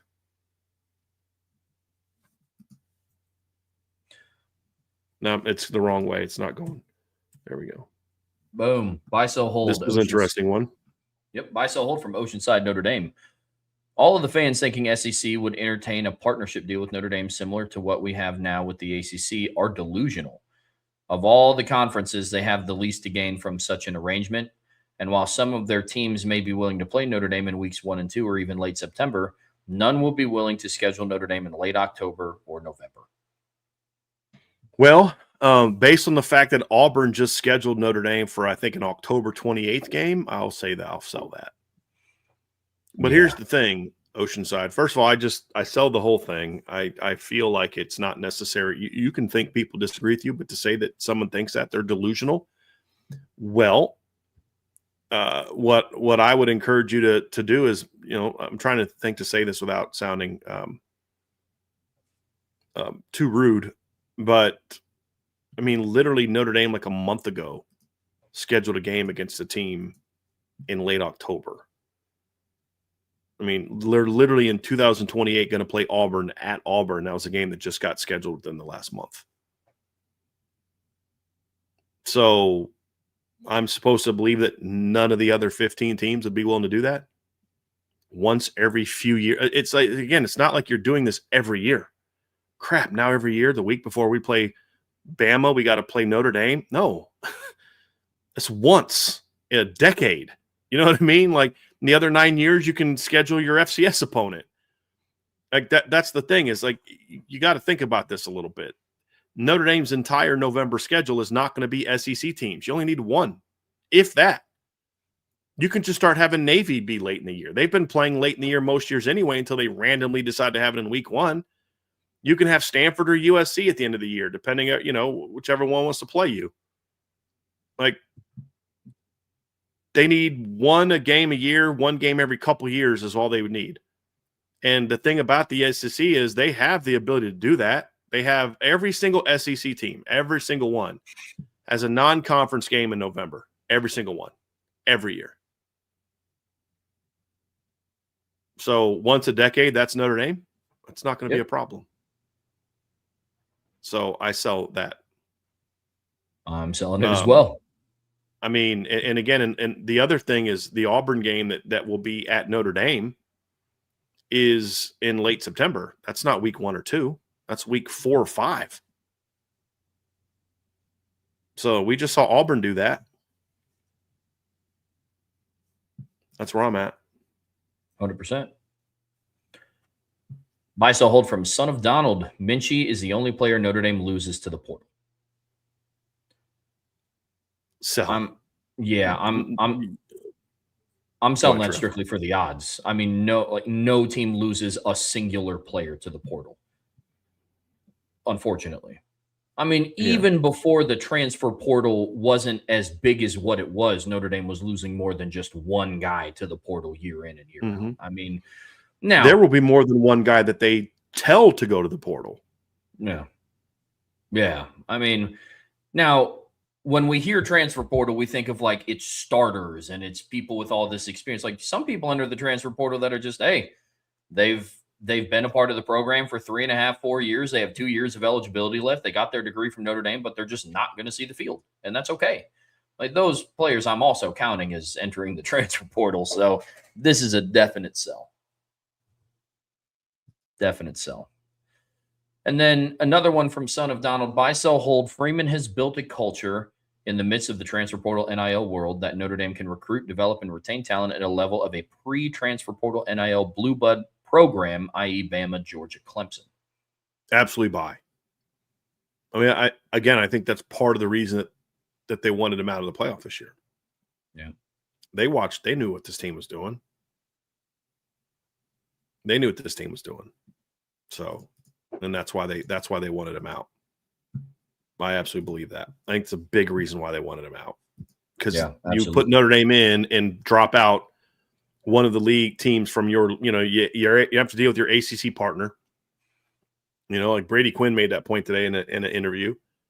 The two teams that jumped in over Notre Dame are from the ACC and the SEC, who are the primary TV revenue distribution people for those two leagues. It's the ESPN, who also carries almost all the playoff games. I think like one's on TNT, right? Or was that just last year? I think that was just last year. Okay. So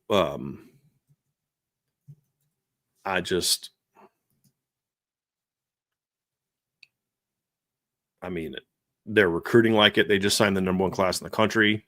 They're getting impact portal players. That's the Notre Dame media basically complaining yesterday, like the ACC's complaining they're taking too many of their top players, which they do. But I absolutely believe that to be true. Notre Dame, I've said this before the season, Notre Dame was one of the 5 best rosters in college football this year. And I don't know how anyone can debate that. Especially 100%. when you look at who they were at the end of the year. That's what pissed me off about the whole. We went back and watched the game. Okay, well, did you guys also talk while you're watching that game about how 2 of the 5 DBs that were, not showing the athleticism you want don't even start or play much for Notre Dame anymore? One of them was playing in his first game ever at Notre Dame after missing the entire 2024 season with an injury. Or does that context only matter when we're talking about the SEC? I think I know my answer, actually. I just answered it. Yeah, I was just about to say, look, man, I guarantee there was no conversation about how, Boubacar, that was his first game back, and now he's played in 12. That there was no conversation that they weren't rotating their right guards anymore. They just had Gerby Lambert starting the rest of the other 11 games and only playing. So, no, unfortunately, you did answer the question. Yep. From Son of Donald: buy one, sell one, hold one. Notre Dame will spend more money on NIL in program development this year than any other team as they prep to go on their revenge tour. Notre Dame will sign no portal players unless a top-tier All-American caliber defensive tackle, kicker, or wide receiver is available. And Notre Dame athletic director Pete Bavacqua, during great conversations with Greg Sankey, will attempt to add Bama to the 2026 schedule as road game or a neutral site. Well, I'm definitely selling that one because Notre Dame doesn't necessarily – right now, they're working some things out with USC. I would assume that game gets played, and if it does, they have 12 games in the schedule. So I'm going to sell that one. I'm going to hold that Notre Dame spends more on NIL and in program development this coming year than any other team. Number one, Notre Dame, if you listen to what Pete Bavacqua said yesterday, they're going to honor the cap that other people are not going to honor. So they're not going to spend more than other people. Notre Dame also has a lot fewer needs than what other people have. So just sheer volume won't be high enough to spend more than anybody else. So I'm going to buy that Notre Dame will buy no portal players unless a top tier D tackle, kicker, wide receiver is available. And even that one, I don't think I agree with. But if I had to buy one of the three, that's still the most likely. I don't think it'll have to be an All-American caliber player. It just needs to be a guy that makes you better at those positions. But I still think they would look at, if the right tight end came along, I think for depth, they would consider it. If the right nickel came along, they would consider it. If the right edge player was there and you lose guys from your current roster, they would consider it. A lot of this also just depends, son of Donald, on who leaves from Notre Dame. So, I mean, you're definitely going to lose Jordan Patojo. You're definitely going to lose Junior Chilamaka from this year's team. Because I believe Junior's out of eligibility. He played all 12 games as a freshman. He played all as a sophomore, junior, senior. And so, I could see a scenario where if they lose one more guy to injury, NFL, transfer portal, that you may feel the need that you need to go out and get an edge player. Just depends on what shakes out in the roster. But of the three, that's the most likely. I don't think any of them are overly likely. Yeah, I have the same order as you do. This is kind of more of like a hold, sell type of scenario for me. But yeah, if I had to buy one, it would be the no transfer portal thing, and I'm same order as you are.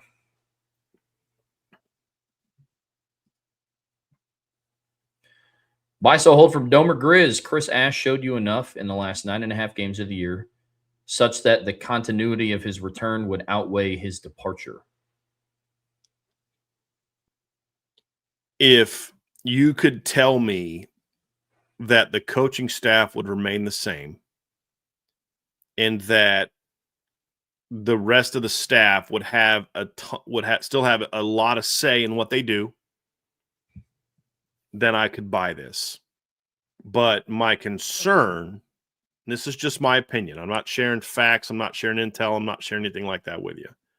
My opinion is that if you keep Ash, it enhances the potential that you could lose Mike Mickens and or Max Bola this offseason.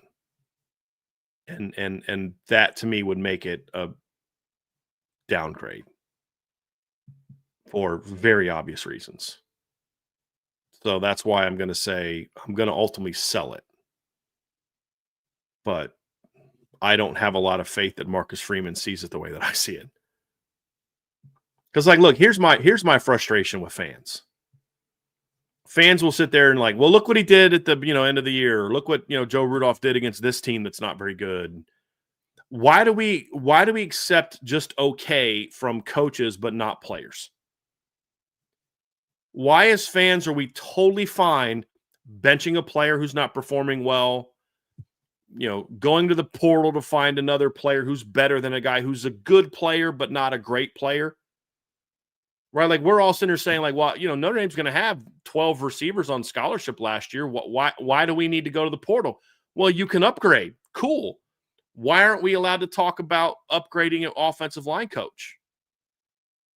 Why aren't we allowed to upgrade talking about improving in special teams or defensive coordinator or any other position coach? I don't know that there is an upgrade over Marty Biaggi, but can we at least have a conversation after what happened with the kickers the last 2 years? Marty Biaggi's done some awesome things in Notre Dame, but there's also some very important parts of his job that have not been very good the last 2 years. Marcus Freeman could decide that it's been bad luck with injuries to players and move forward with Marty Biaggi. And I'd be like, all right, that's I understand that because it's been injuries that have been a big problem with the kicking situation last 2 years. Mitch Jeter was great in the postseason when he was finally healthy. He was pretty good against Texas A&M in the first game when he wasn't healthy. Remember that 48-yarder he drilled late in the game to ice it? He made a great evaluation that year. You can't anticipate a guy getting hurt and then not being, you know what I mean? Now, you could say he didn't handle it well and they should have rested him longer, but, build a better depth. Who thinks about the depth chart at kicker? It's just not something you think about a whole lot. So I'm not even saying move on from Marty Biaggi. I'm sitting there saying, should you not reevaluate that job and determine if he's doing a good enough job? You may decide he is. But why are we so easy as fans to say, yeah, you need to improve at Yeah, Aeneas Williams is a good running back, but if Hollywood Smothers is in the portal, I'm going to get him. Why are they willing to say, yeah, Micah Gilbert and Cam Williams are good players, but if Nick Marsh is in the portal, I'm going to try to go get him. But they're not willing to say, hey, if there's a better offensive line coach out there than Joe Rudolph, why can't we go get him? Why shouldn't Marcus Freeman make that move? Why are coaches not held to the same standard as the players? Why are we allowed to say we're going to upgrade on the player level, but upgrading at the coach level is off the table because a guy built a defense that ranked 17th in scoring after giving up 34 points a game the first 3 years when you went first 3 games we went 1-2? Why is that so much easier for fans to accept that it's perfectly okay saying, hey, 19-year-old who might get better next year, we're going to go ahead and upgrade from you, but Mr. 60-year-old who's kind of who you are, and it's been okay but not great, we're not going to approve over you. Because you're just you're doing a good enough job that people should get off your back. Why? Why are players held to a higher standard when it comes to upgrading over them? Because they're viewed as commodities. That's why, including by some fans, where coaches are viewed as like the backbone of the program. We cycle players through all the time. Coaches, no. That's bull. Marcus Freeman should be looking at every part of his program and say, can we get better here? Player level, coach level. And I've said this before, sometimes improvement is not getting rid of a coach. Sometimes it's coaching your coaches. Hey, man, I think you can do a better job here. Here's how we're going to do that. Here's how we're going to improve. Hey, Chris Ash, I think you can do a better job here. And I'm going to bring you back because I think you can do a better job, but I need you to do this, this, and this. That may be the right answer. I'm not saying getting rid of Chris Ash is the right answer.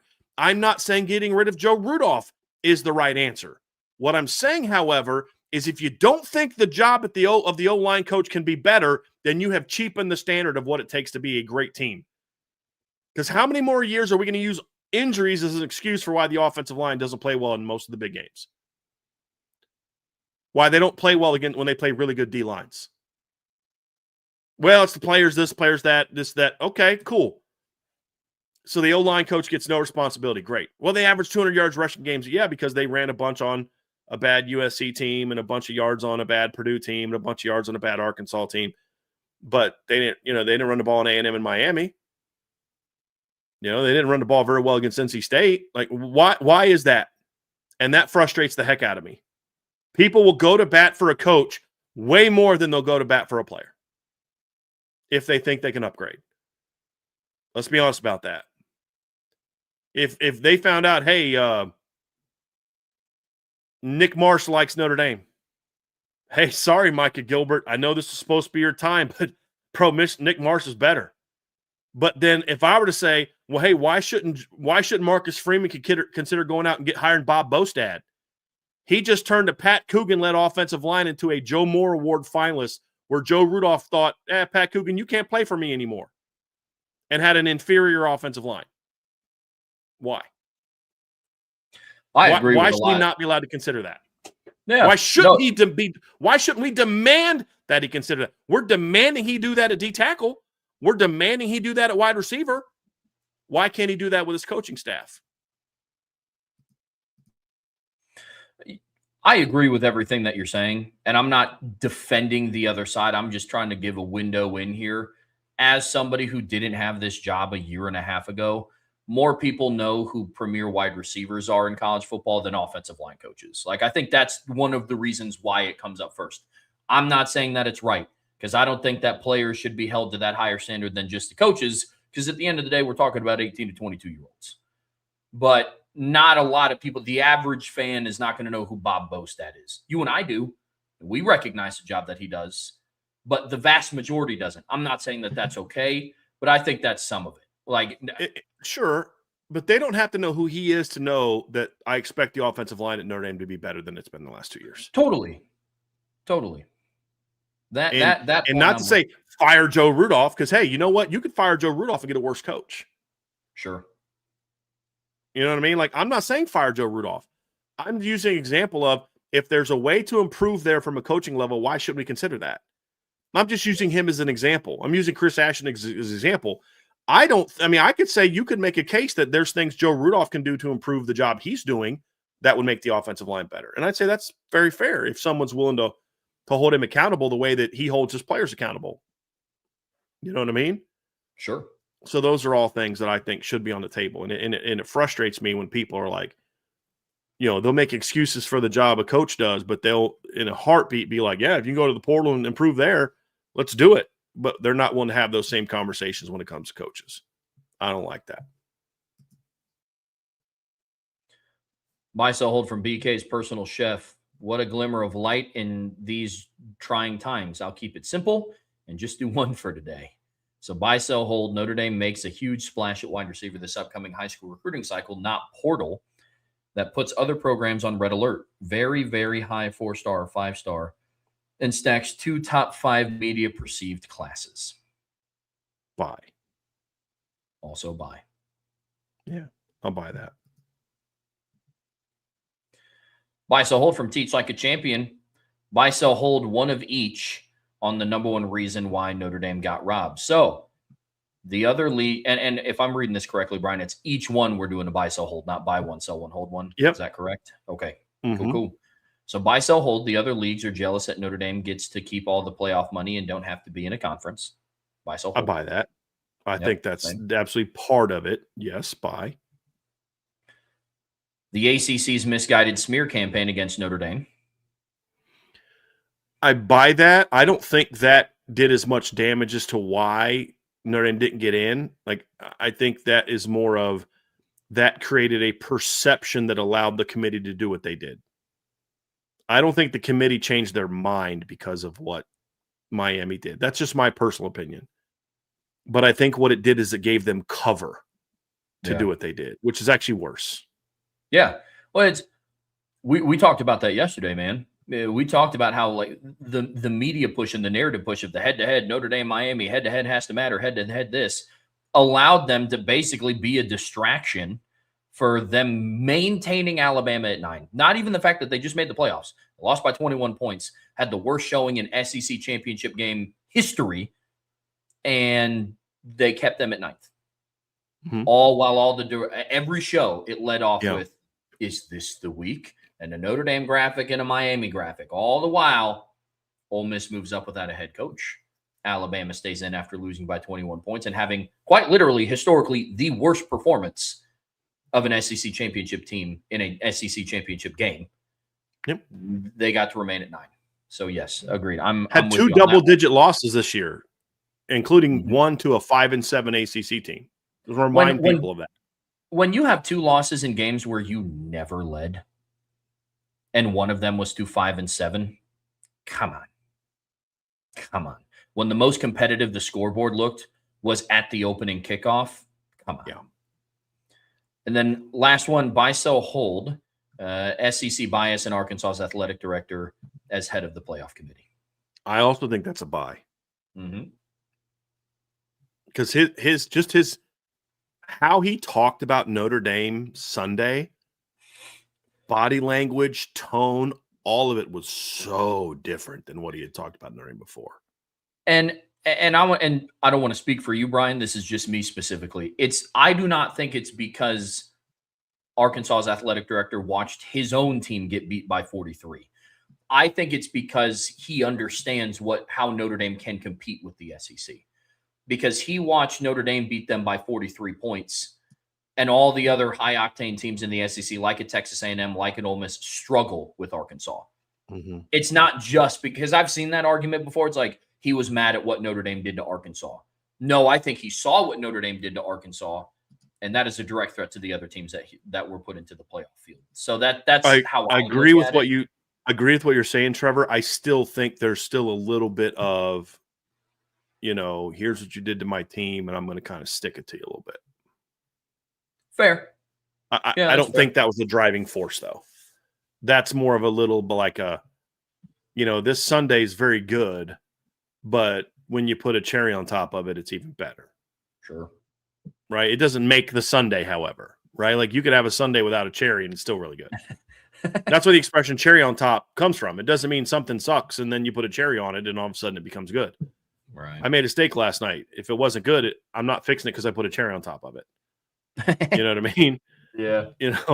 It's just a nice little, ooh, this is nice, Yeah. little extra something, something. Mhm. That's more of what it is. Totally.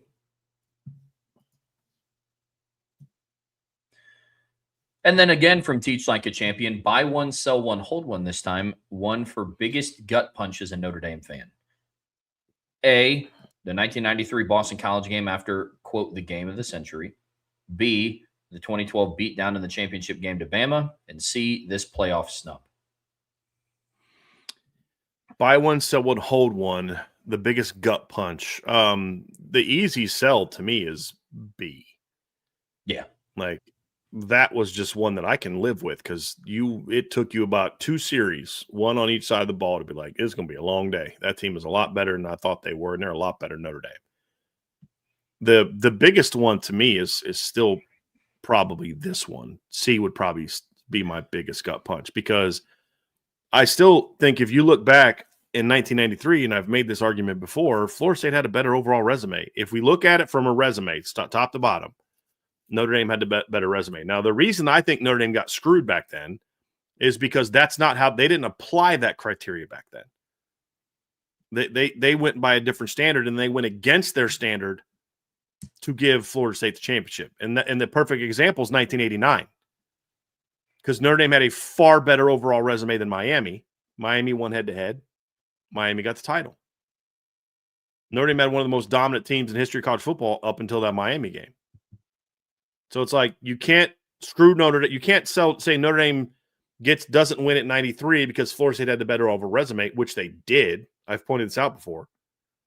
And then not then make the same case for why Notre Dame should have got it over Miami in 1989. Got to pick one, pick a lane. But using the modern criteria for how championship should be decided, you say Florida State had the better resume. But if we're just going to throw out resume because that one trump card of head-to-head gets it done, then Notre Dame absolutely got screwed royally out of that. But I haven't been sitting here for the last 30 years thinking, what if? You know what I mean? Like, I always say, what if David Gordon wouldn't have made that kick? What if Pete Burcich would have picked that pass off? Not what if the committee would have given Notre Dame a championship. It's more of what if Notre Dame would have beat Boston College. That's all my regrets from 1993 are that. Not, Notre Dame got screwed. I think they gave it to Bobby Bowden as a Lifetime Achievement Award because they went completely against what they did in 1989 when Notre Dame was clearly the most dominant team in college football outside of one game. But if we're going to do what the committee did this year, then Notre Dame got screwed. But the biggest thing about this year, what makes it the biggest gut punch and the biggest screw job is because now we'll never know what this team could have done. Yeah. We know what Notre Dame versus Florida State was. We know what that was like. We know why Notre Dame didn't get it. We know why they didn't win in 2012. They got beat fair and square in 2012. But now we'll never know. We're going to get to watch a lot of bad football for the next month. I won't. Some of you will watch a lot of bad football the next month. I'm not. I have zero desire to watch Oklahoma and Alabama play. Even if I'm not boycotting the playoffs, which I will, I'll just watch it in all 22. I can promise you right now, I'm only going to watch one of the first round games on all 22. That's it. I'm only going to watch Miami, Texas A&M. The other 3 games are garbage. 2 of them are rematches. Mm-hmm. Zero desire to watch Oregon against James Madison. What? Zero desire to watch Tulane against Ole Miss. Zero desire to watch another ugly game between the two worst offenses in the playoffs in round 1 between Oklahoma and Alabama. One team can't throw, one team can't run. It's hard pass. And second round games won't be that much better, in my opinion. Yeah. For me, the easiest buy is the playoff snub. They got cheated. I mean, again, like 5 minutes before the playoff show started, they had minus 3,500 odds on FanDuel to make the playoffs. Minus 3,500.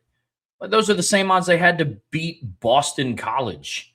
I mean, like, oh, it hurt. Oh, it really hurt. Yeah. And then And then as far as the 2012 game, like, look, it's not a gut punch when your team just, I'm not saying it doesn't make it disgusting, but it's not a gut punch when your team just gets absolutely dominated. I mean, I think the 2023 Ohio State game was 10 times more of a gut punch than the 2012 BCS National Championship game was. To Brian's point, I remember watching that game. I told my mom, because my dad was with some buddies watching it. I was sitting there in the living room with my mom. I was like, "Yeah, this game's over." Mom, it's the first quarter. It's like, nah, it's not how. It's just the difference. And then I don't want to cop out and say, "Oh, I wasn't alive for the '93 game," which I wasn't, but I understand the lore behind that game. I absolutely understand why that game would be a gut punch, especially for the And I'm things sure that you've happened watched it. afterwards. Oh, I have. You know what I mean? Like, Oh, yeah. right. Yep. So, But you can't watch that game without watching the next one. If you're going to argue for why Notre Dame's not the champion, you have to watch the next one too. Yeah. So, which I can't do. But C takes the cake. Enough. I can't watch it again. C takes the cake by a wide margin. Yep. Then another one from Teach Like a Champion. Buy, sell, hold. The Heisman Trust goes back to choosing the most outstanding player regardless of position and chooses J Love on Saturday. Yeah, look, as much as I would love to buy this, I'm going to sell it. This has become a quarterback award. And some years, I'll say this, some years the most outstanding player in college football is the quarterback. Lamar Jackson was the most outstanding quarterback when he won the Heisman Trophy. Like, he was the most outstanding quarterback the next year when he did, or outstanding player the next year when he didn't win the Heisman Trophy. With all due respect to Bryce Love, I mean, he was still the best player in college football that year. Exactly, man. I mean, Joe Burrow in 2019 was the most outstanding player in college football the year he won the Heisman. But unfortunately now, especially because a quarterback didn't win it last year, I think it's going to go back to one. I mean, IU's undefeated. It's going to be Fernando Mendoza, and I've just kind of accepted that fact. You know, we can argue about what he's done in big games. We can argue about his performance in that, but at the end of the day, he's the starting quarterback of an undefeated team that's 13-0 and won their conference championship. I think it should be Jeremiah Love. And if I had a vote, Jeremiah Love would far and away be my vote to win the Heisman Trophy. But unfortunately, I have to sell this because I just don't think it'll happen. Yep, I agree. Buy, sell, hold from Sean Kelly 15. Marcus Freeman going to the Giants? I'm selling this as hard as I've sold anything that we have had on the show today that we can possibly sell. This is my first donation of the offseason. I don't even want to sell it and make a profit off of it. I'm donating it. Yeah. It's not going to happen. Buy, sell, hold. Charles Jagason, Will Black being the starting tackles next season. Sell. I think that, look, I've said this before. I saw some. Look, I think Anthony Knapp could be a day one draft pick as an interior guy. And I think he could be a day one draft pick after playing 4 years at tackle at Notre Dame, but he'll be drafted to move inside, in my opinion. I think Anthony Knapp could be an elite player inside. I think he's a good tackle. I think he'd be an elite inside guy. I've said this a million times. Joe Rudolph is dead set on him staying at tackle from everything we've seen. I mean, he moved Will Black to guard as a true freshman. What evidence do we have? He moved Charles Jagason to right guard instead of Anthony Knapp. What evidence do we have that Joe Rudolph is going to give either one of those players an opportunity to start a tackle over Anthony Knapp? And to a degree, I understand it. To a small degree, I understand it, especially the way that Anthony played most of the season. But it's like this. I get so frustrated because it's like we have this conversation and it's like, well, why do you hate on Anthony Knapp? I don't. I've said it for 2 years. I think Anthony Knapp could be a stud inside. I think he could be an All-American center. I think he'd be All-American guard. I think the best thing he does is dominate the run game. I mean, how many times have I pointed out, yeah, you can give Jeremiah Love all the credit in the world for that 98-yard touchdown run. Anthony Knapp made that play happen by dominating Mikhail Kumar off the ball. It's not that I don't think he's a great player. I think that just mandating him being a left tackle in my opinion, keeps you from having your best 5 on the field at their best positions.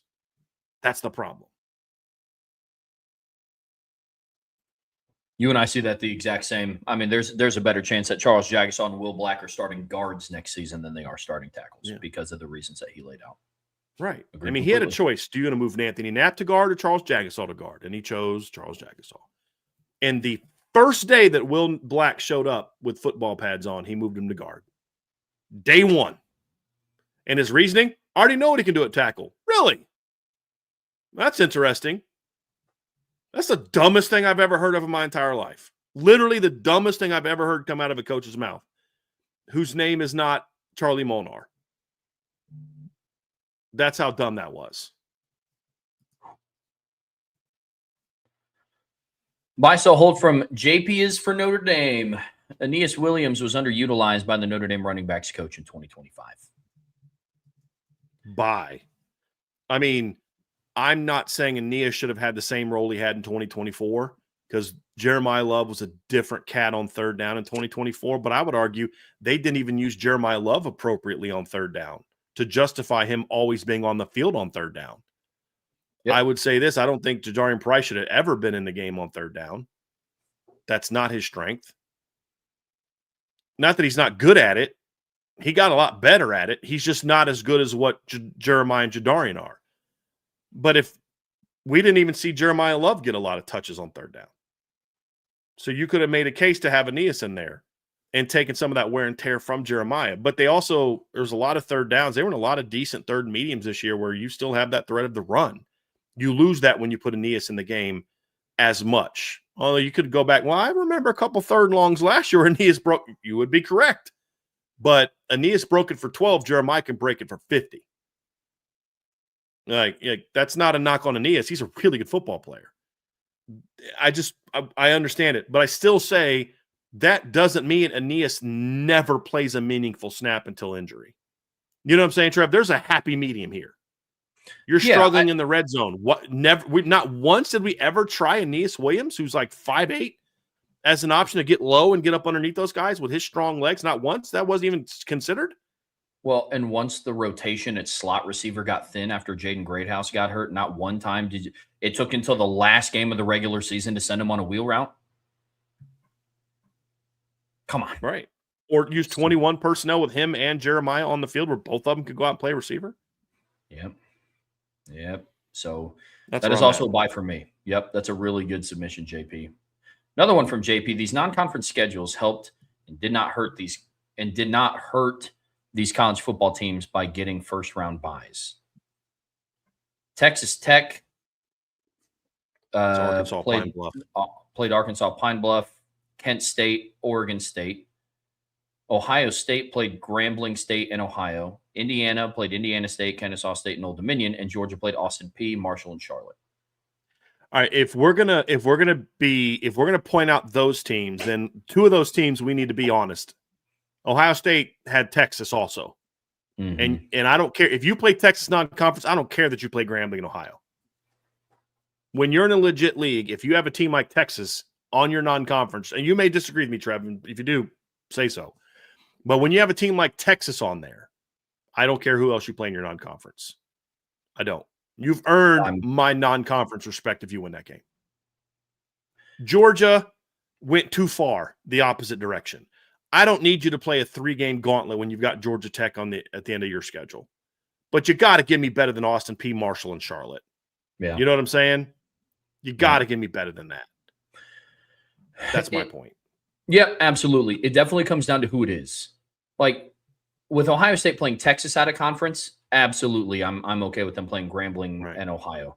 But it depends on who that other third non-conference opponent is. Like if Ohio State's out of conference was, let's say they stuck in the SEC, but it was Kentucky, I'd be less sympathetic to them playing Grambling State and Ohio than I am because they played Texas. But overarching, yeah, Brian, I agree with you absolutely. And then Georgia overcorrected.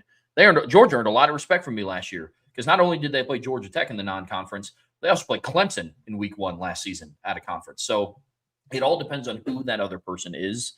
But yes, this year specifically for Ohio State, I'm not dogging on them for playing Grambling in Ohio since they started the season at Texas. I would also say this too, is it's not so much who you play, but how you play also. Yeah. And Ohio State did not deserve a number 2 seed because their schedule was brutal. They didn't. If this was all about strength of schedule, Ohio State shouldn't even be in the playoffs. That's my whole point. Ohio State's in there because they dominated their schedule. Yep. Outside of one game, I don't think they dominated Texas. They were thoroughly better than Texas. They just couldn't put the ball in the end zone. That was also the first game with a new look offensive line, a new offensive coordinator, and a new quarterback. Indiana did enough against teams like Illinois and Iowa and, teams where they dominated people to say, yeah, I would have liked to see them play in a better non-conference game, but they also destroyed people. Now, Indiana's a team to me where if they'd have lost one game this year, I'd have been a lot more sympathetic of dropping them out this year than last year. Because my whole point last year was you don't drop out a one-loss Indiana team who had a lot of, blowout wins over okay teams for a 3-loss Bama team who got beat by a 4-8 team or a 6-6 team, 2 6-6 teams, and an Ole Miss team that lost to a 4-8 team. Because I know Indiana played teams like Kentucky and blew them out. They played teams like Oklahoma and Vanderbilt and blew them out. You lost. You know what I mean? This year, I think their schedule didn't have as much of that. Like if they'd have lost to Oregon, I'm not as sympathetic as Indiana's in because there's a lot more of those 2-loss teams down there below that had way better resumes. But the fact is they did win all their games and they had a chance to show if they're legit or not in the Big Ten title game against Ohio State, and they showed they're legit. Ohio State also showed they're legit in that game. That looked like 2 playoff teams going to battle. Whereas I watch Oklahoma and Alabama, and I'm like, this is a cluster, you know what? These teams just aren't that good. I watched Alabama get destroyed in their conference championship game.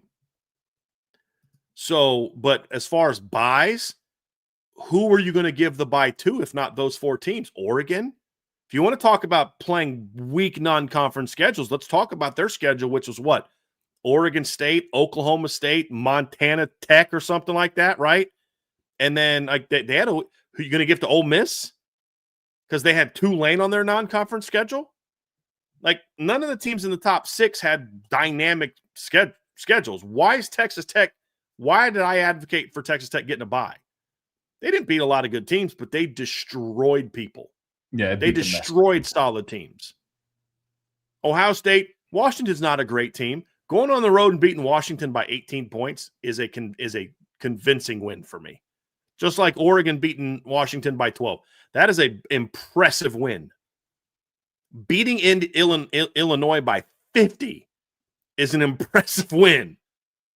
That's a whole lot more impressive than watching Alabama beat Missouri by 3.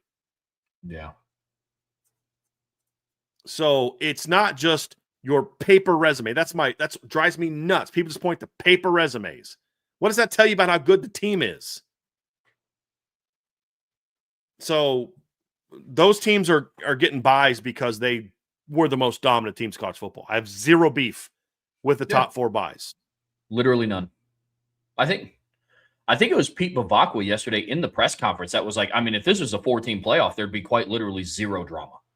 None. Like it was like this is none. These are the 4 most deserving, maybe not 4 best, but when you start talking about the top 5 best teams in college football, I guarantee you these 4 are in that discussion. Maybe you replace one of them with Oregon. Maybe, you swap out Georgia with Oregon, or, you add Notre Dame in there. But Pete said it really well yesterday. It's like, if this is a 14 playoff, there would quite literally just be no drama. Yep. Somebody said Ohio State couldn't put the ball in the end zone against elite defenses at the end of the year either. Yeah, problem is Oklahoma and Alabama didn't play elite defenses. Did Oklahoma look like an elite defense when they played Ole Miss? So that's about the only good offense they played all year. Can we be honest about that? Part of the reason Oklahoma has a elite defense is because they played nobody that could score outside of one team. And that team scored almost 40 on them. Yeah. I mean, seriously, point me to the good offense that Oklahoma played this year. Mm-hmm. I'll wait. Alabama scored what? 40 points on one team, FBS team, and that was Louisiana Monroe. Like, seriously, Illinois State, Michigan, Temple, Auburn, Kent State, Texas, South Carolina, Ole Miss, Tennessee, Alabama, Missouri, LSU. They played 2 legit offenses all year, and those teams averaged 31 points in the 2 games against Oklahoma. Mm-hmm.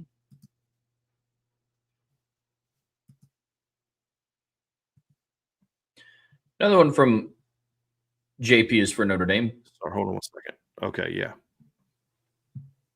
Buy, sell, hold.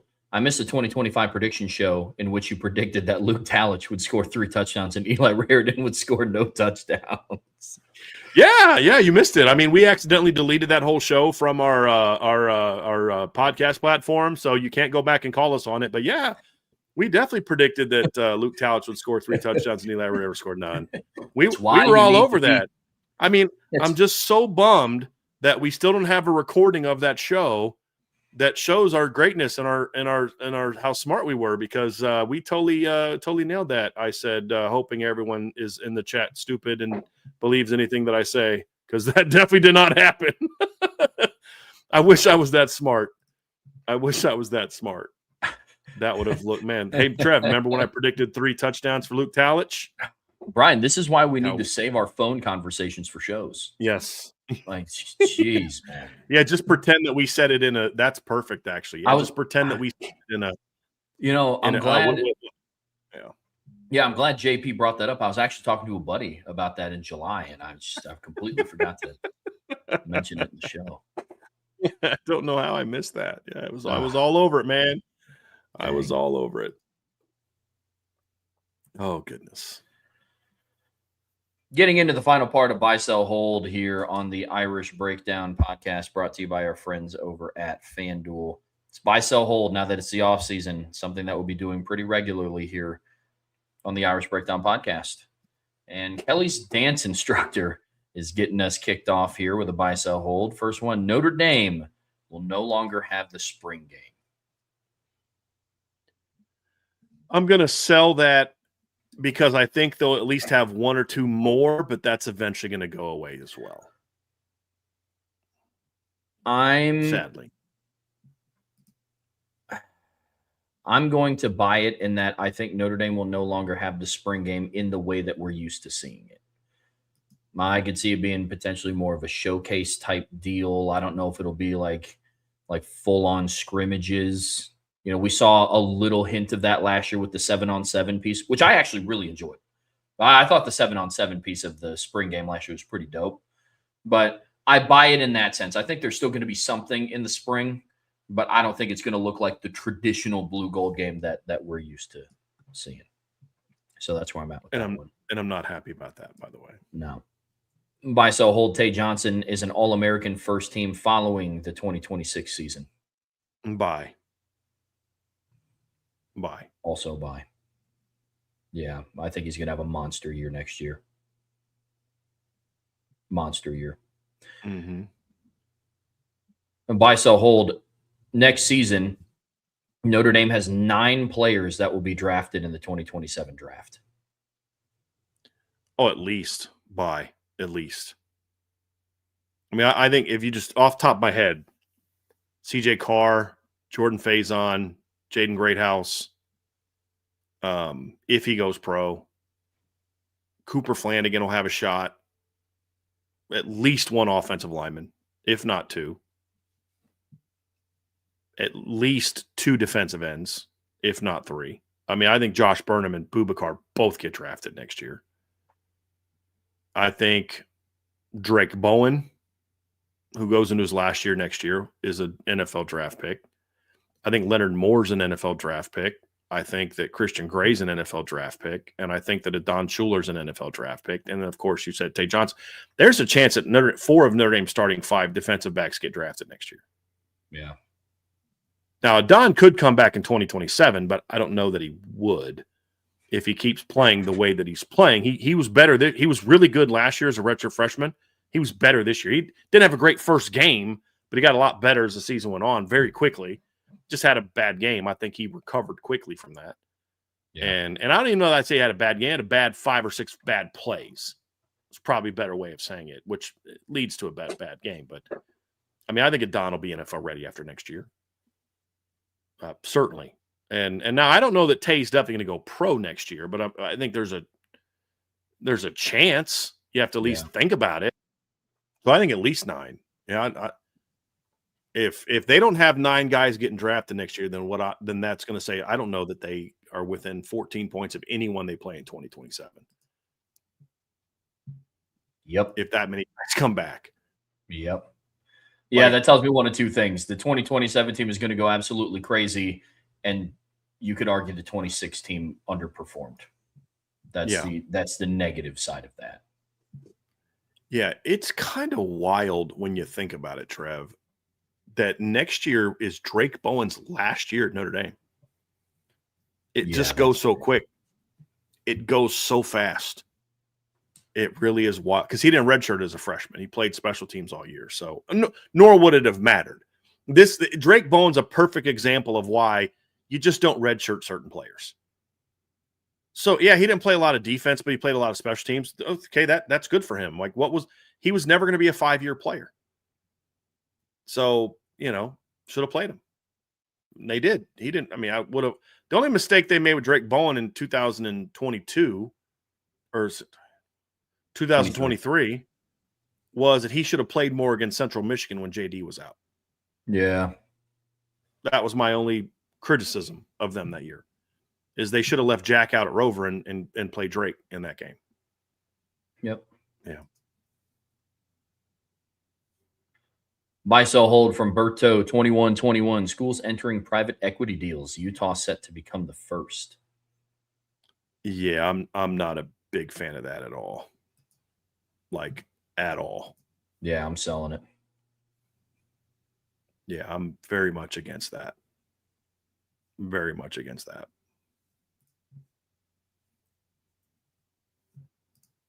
I don't want to get into why, just because you get into some political and economic conversations that I'm not a fan of, but I'm not a fan of that. Buy, sell, hold from Cincy Irish. Teams should be allowed to opt out of the conference championship games, but if they choose to play because they want to hang that championship banner and lose, then that loss is treated the same as any other loss that occurs at the end of the regular season. Sell. I'm totally on board with the but part. The but, if they choose to play and lose, then that loss is treated the same as any other loss that occurs at the end of the regular season.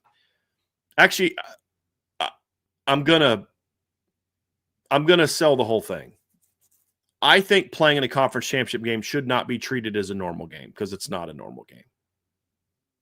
The problem that I have is the overreaction to it not being a normal game, as if there's nothing that can happen that's going to impact your team.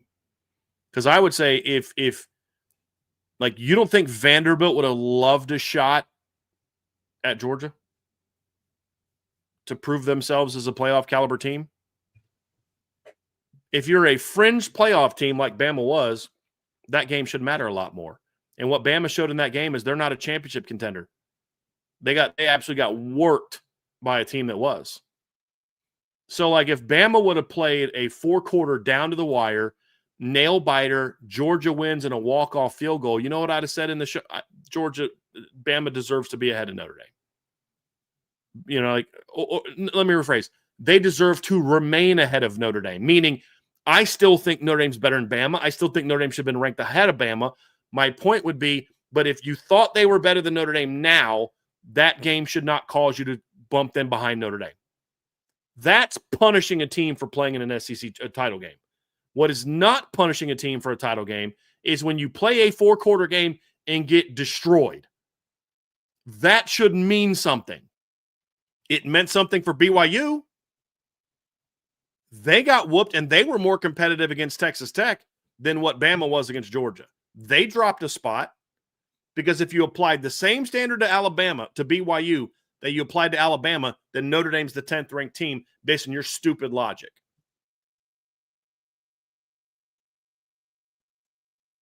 So if you're going to have conference championship games, then you as a conference agree that your two best teams are going to play in it.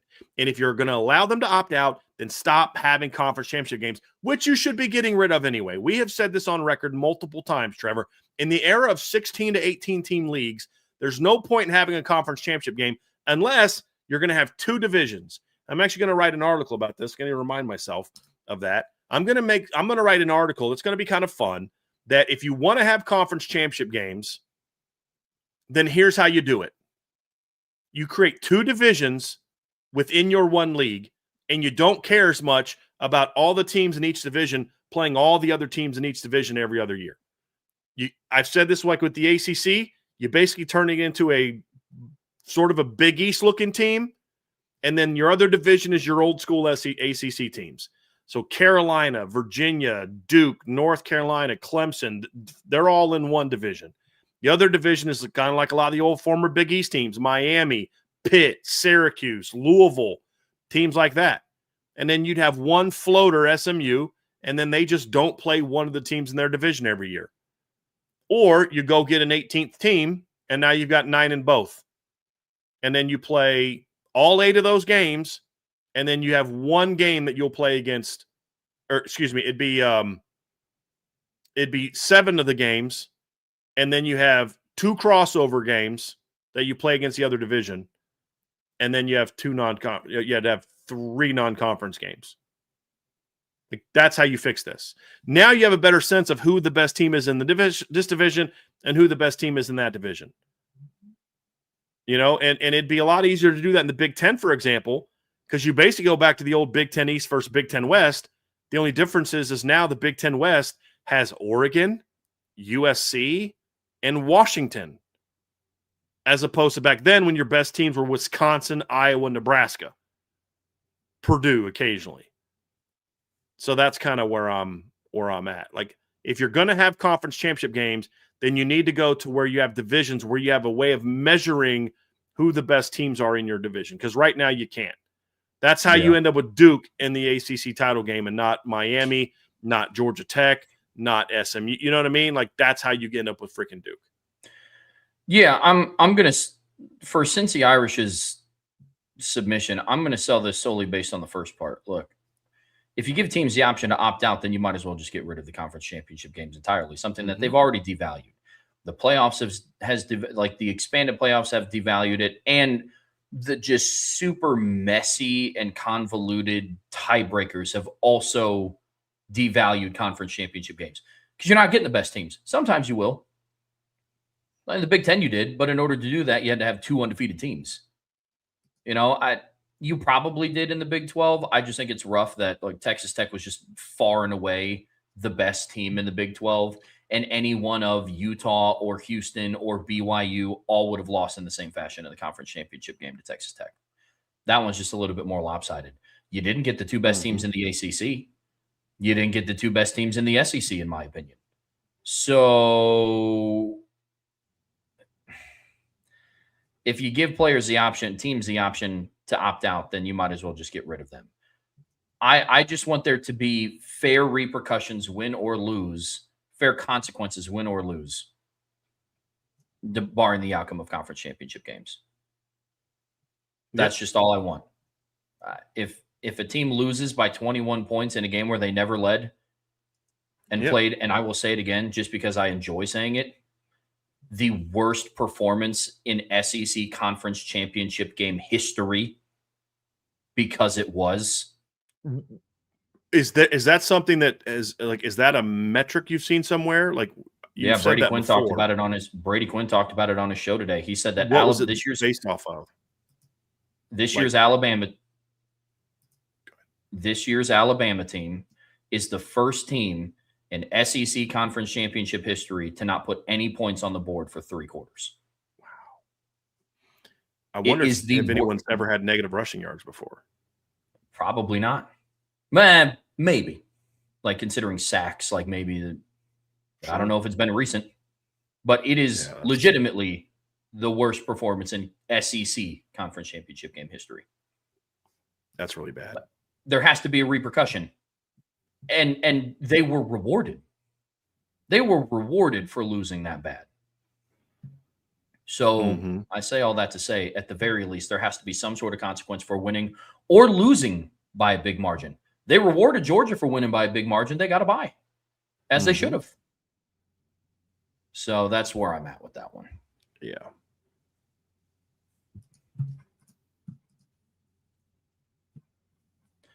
Buy, sell, hold from Hayden 32. Young and Williams will be our 1-2 punch at running back next year with some flashes from James and Osborne. Based on what we know about the roster right now, I say that's a buy. Yep, agreed. Then another one from Hayden 32. Kari Adams will be a key contributor next season. Buy. I mean, if it depends on what you mean by key contributor. I look at like Mark Zachary and Dallas Golden as key contributors this year. Yeah. Stepped up when guys got injured, rotation guys, played a lot of special teams. You know what I mean, Trev? Like, they weren't starters per se. That's a key contributor as a true freshman. That's what I mean. If you mean key contributor like he starts like half the season, I don't know that I buy that because I think that would require injury. But he's not a 5-year guy. He's got to play as a freshman, just like the 2 kids you played this year that way. I mean, over the last couple of seasons, true freshmen have came in and became key contributors in some capacity, whether that's injury or that's just rotating in. I mean, people forget Leonard Moore was rotating in the secondary before Ben Morrison got hurt. Mm-hmm. Before he stepped into the starting lineup, he was playing against Texas A&M. Christian Gray came in and played throughout the season in 2023. Ben Morrison started getting reps in 22 before they permanently inserted him into the starting lineup. So I think Kari Adams is just going to be that next guy. So definitely buy. Yep. Another one from Hayden 32. We will have 3 new starters on the offensive line next season. Oh boy. Sell. Also sell. I mean, again, I got to know what the, I mean, there's a lot of these caveats of I can't anticipate who's not going to be there. And that's obviously going to factor into this conversation, but I have a hard time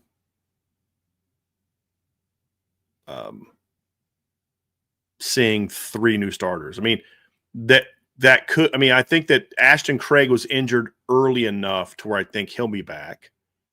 As of right now, I anticipate Jagasol, Shrouth, and Knapp all being back.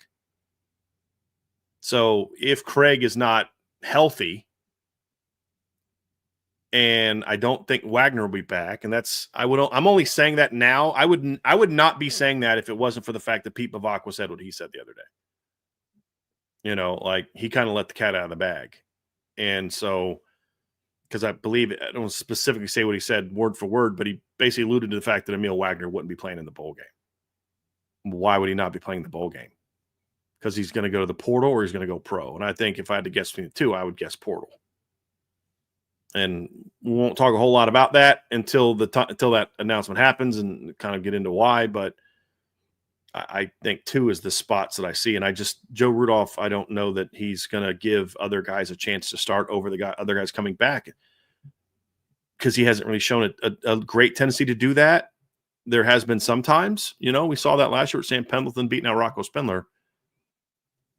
But the guys that he's playing, I don't know that they're like, I don't think Anthony Knapp's going to get beat out next year, even if they had an open competition. If it's talking about him starting somewhere, like, look, your starting 5 next year needs to have Anthony Knapp somewhere. Can we all agree to that? Like, can we all agree to that? Yeah.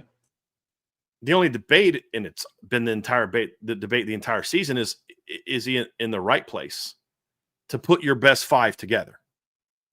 That's only the debate. I don't see anybody beating Gerby Lambert out. I don't see anybody beating Billy Shrouth out. So just there alone, forget the health of Ashton Craig. There alone, you've got 3 out of your 5. So unless that changes, then I say sell. Yeah. Yep. I'm selling it as well. And buy, sell, hold. Mike Mickens gets an elevated role to retain him. I'm going to hope by that one.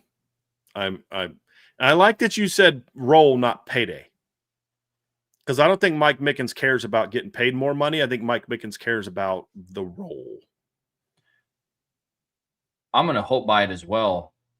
But it just kind of poses the question of like, where else can he go? Like just co-defensive coordinator? Yeah. Yeah. I mean, that's it. I mean, That's from a role standpoint, yes. Yeah. I think that's what you could do. Look, Mike, you're going to be co-coordinator next year. You're in charge of the secondary calls. Like a lot of teams do. You know what I mean? And yeah, absolutely. Cool. Absolutely. Cool. Well, then I'm hope buying it as well. Buy, sell, hold from Reese's Christ. The SEC will go another year without a natty. Buy. Look, we have to be willing to have an honest conversation that, yes, the SEC got 5 teams in. I don't know if I would put any of those 5 teams as the best 5 teams in the country. The closest one is Georgia. I mean, if you break them down, the closest one is Georgia. And even then, it was like, Can we be honest that Georgia didn't look great playing out of their league ever this season? They didn't look great against Marshall. Ended up blowing Marshall out late. They didn't look great against Marshall. They didn't look great against Charlotte. They didn't look great against Georgia Tech. You know, they beat Austin Peay 28-6. Like literally against Austin Peay and Charlotte, Georgia averaged, what did that be? 63 points, 31.5 points against Austin Peay. Like, think about this. Georgia on the season averaged 31.9 points per game. Against their 4 non-conference opponents, they averaged 31 points a game. They scored more points per game in their league than they did in their 4 non-conference games against Georgia Tech, Charlotte, Marshall, and Austin Peay. I don't think we've talked enough about this nationally, about how average some of the SEC teams look this year out of conference.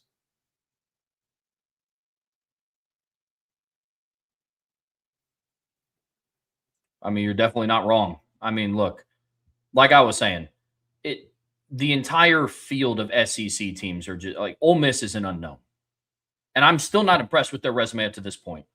They're 1-1 against the 2 best teams that we played. And like we talked about before with Oklahoma, we can have an honest conversation. Their offense is putrid no matter who they play. They could have played Austin Peay, Charlotte, and Marshall and scored 22 points, in my opinion. 1. 2, their defense played 1 quality offense all year, and they hung almost 40 points. But Ole Miss is 1-1 in their quality games. Outside of that, the rest of their other SEC, I mean, they have 7 wins in the SEC. 5 of them are against teams under 500. Like, Trev, to your point, Oklahoma scored 36.3 points per game this year in their non-conference games. They played Illinois State, an FCS team, Michigan, Temple, who went 5-7, and Kent State, who's one of the worst teams in all of FBS, who went 5-7. And their wins were over Merrimack, UMass, Bowling Green, Akron, and Northern Illinois. Hey, they did something Notre Dame couldn't do. You know, I mean, like, they beat them 44-0. They scored 44 points a game. Dude, that's what Florida State scored 66 against them. Toledo scored more points against them than Oklahoma did. Texas Tech scored 62 points against Kent State. So, like, we saw that team play other FBS teams, and their offense was by far the least effective in that performance. So, like, other than the only team that I feel of the playoff teams, and I could be forgetting someone, but of the SEC playoff teams that are in, the only team with like a really like, dude, that was a really good non-conference win is Ole Miss. That's it. And then they went and had a 3-point win over freaking Washington State, who went 6-6 and lost to James Madison. You know, like, the SEC did not play well overall outside of their league. They just did not. Bama got smacked by Florida State. I'd put Texas A&M in that conversation. Beating Notre Dame in South Bend. Forget it. I always forget about that one because I'm blocking it out of my mind. It doesn't feel like Yes. The other thing about the Texas A&M non-conference is Texas A&M was dominant in all their non-conference games. They didn't look phenomenal against UTSA and Utah State, who are solid teams, but they still dominated both games, and then they beat Samford 48-0. So you are correct. That's the team that the SEC people keep saying had a soft schedule. Why? Because they didn't play any good SEC teams. Mm-hmm. That I forgot all about A&M. But yes, A&M went out and beat a 6-6 UTSA team, a 6-6 Utah State team, which are not great teams, but they beat them 42-24, 44-24, beat Notre Dame, and then beat Samford 48-0. That's a good point. Texas A&M and Ole Miss. And even Ole Miss's big win is kind of negated somewhat to me by the fact that they needed some things to go their way to not lose at home to Washington State. Yeah.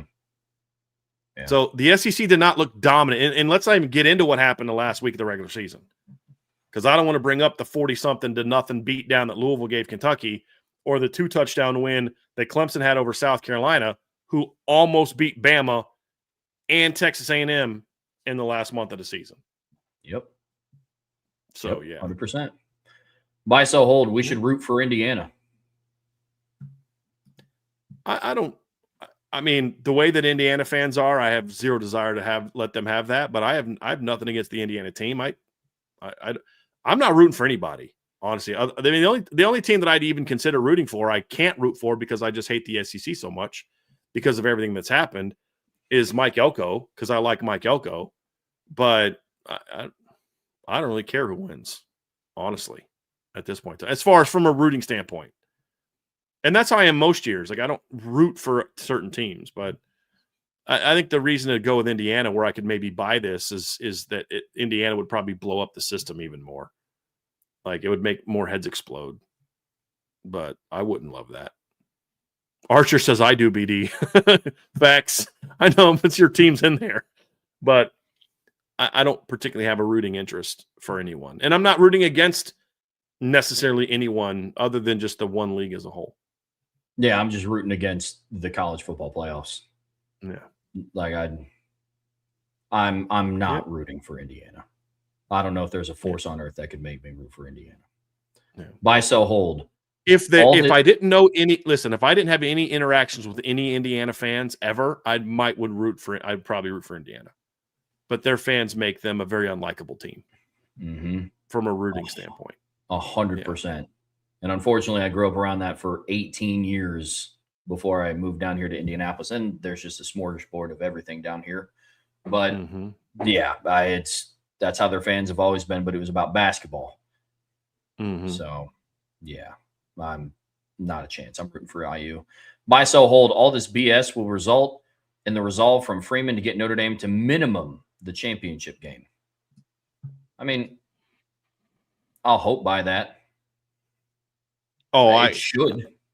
Yeah, I think so. Because I think the one thing that I look at about next year's schedule, Trevor, is I think next year's schedule sets up well for Notre Dame relative to kind of this year. I mean, their first 3 games are going to be Wisconsin, Rice, and Michigan State, then Purdue.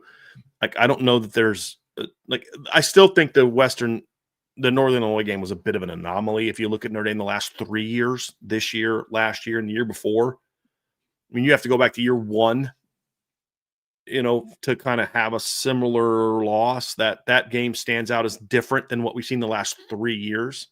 Sure. It's just playing that really good team early. I think Notre Dame, if they are the team I think they're going to be, is just going to be able to out-athlete a lot of the teams that they're going to play early in the season. And they won't have if our quarterback gets hurt, because look, this is a theory because I don't know that we can prove it, but if Riley Leonard doesn't injure his shoulder on the opening drive of the game, in which Notre Dame went right down the field and scored a touchdown, and then they couldn't run with him basically the rest of the game, I don't think that Northern Illinois game is close. I think Notre Dame wins by at least 10. But when he couldn't run anymore, you had nothing. You don't have that with next year's team. You know what I mean? Like, you can't shut the run game down, and now Notre Dame is screwed the way that they were against Northern Illinois. Totally. I think a lot of those teams also don't have the veteran experience that Northern Illinois had, which we pointed out on last year's team. Yeah. So I look at the last 2 years, Trev, and I see a team that is 24-3, 24-4, and their losses are in the championship game by 11 to Ohio State, by a point to a playoff team in A&M, by 3 points on the road to a playoff team in Miami. and then you've got the anomaly of A&M. I mean, Northern Illinois. This team is not losing to Wisconsin, Rice, Purdue, Michigan State. You know what I mean? Like, that's kind of where I'm at. Yeah. And once this team gets into October and they're rolling, you have no chance, in my opinion. And so, yeah, I think this team is going to smoke next year. Now, that's just my anger speaking to a degree, but practically speaking, I also just think the schedule set up well for Notre Dame to do that. Oh, absolutely. I have no concerns about them in the regular season next year. Just all this stuff combined, like on paper, yes, I agree. The resolve and everything that happened this offseason should. You know, the look on your faces when the Freeman had to look at all the players' faces and they were upset that they didn't make the playoffs and they got snubbed, and all of that is extremely valid. And I hope that that's the energy that's channeled. But then I also remember talking earlier this offseason about, Freeman, like he waited to watch the confetti fall down before he went to the locker room to watch Ohio State. And he had to talk to all the players that were upset and emotional that they didn't win and work so hard to get to that point. Like, this is going to be a different team. And then I watch them start 0-2, unfortunately. And there's a lot of different reasons. I don't think that they do that next year because of, to your point, the schedule. But I have no issues with the regular season. I agree. I think they're going to beat people to sleep next regular season. But I'm hoping that remains consistent throughout the season. I'm hoping. Hoping. When you talk about how are they going to do when they get, like, if they get to the playoff next year, the only evidence we have of them in the playoffs is that they're going to roll to the championship game. So if you're a show me guy, if they get there, the only evidence we have is that they're going to do damage in the first 3 No, rounds. 100%. I'm focused on. I'm joking. I'm focused on the resolve. Bust their chops. Yeah.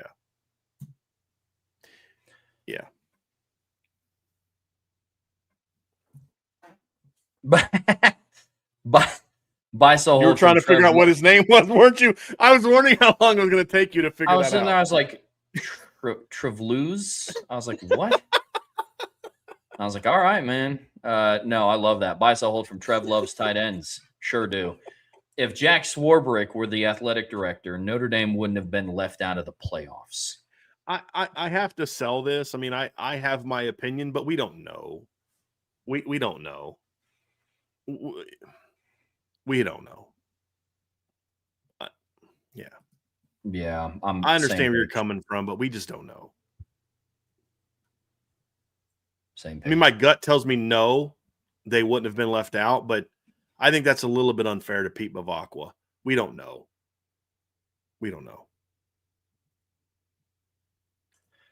Buy, sell, hold from Double Bogey. A stud linebacker is a must get for the 2027 recruiting class.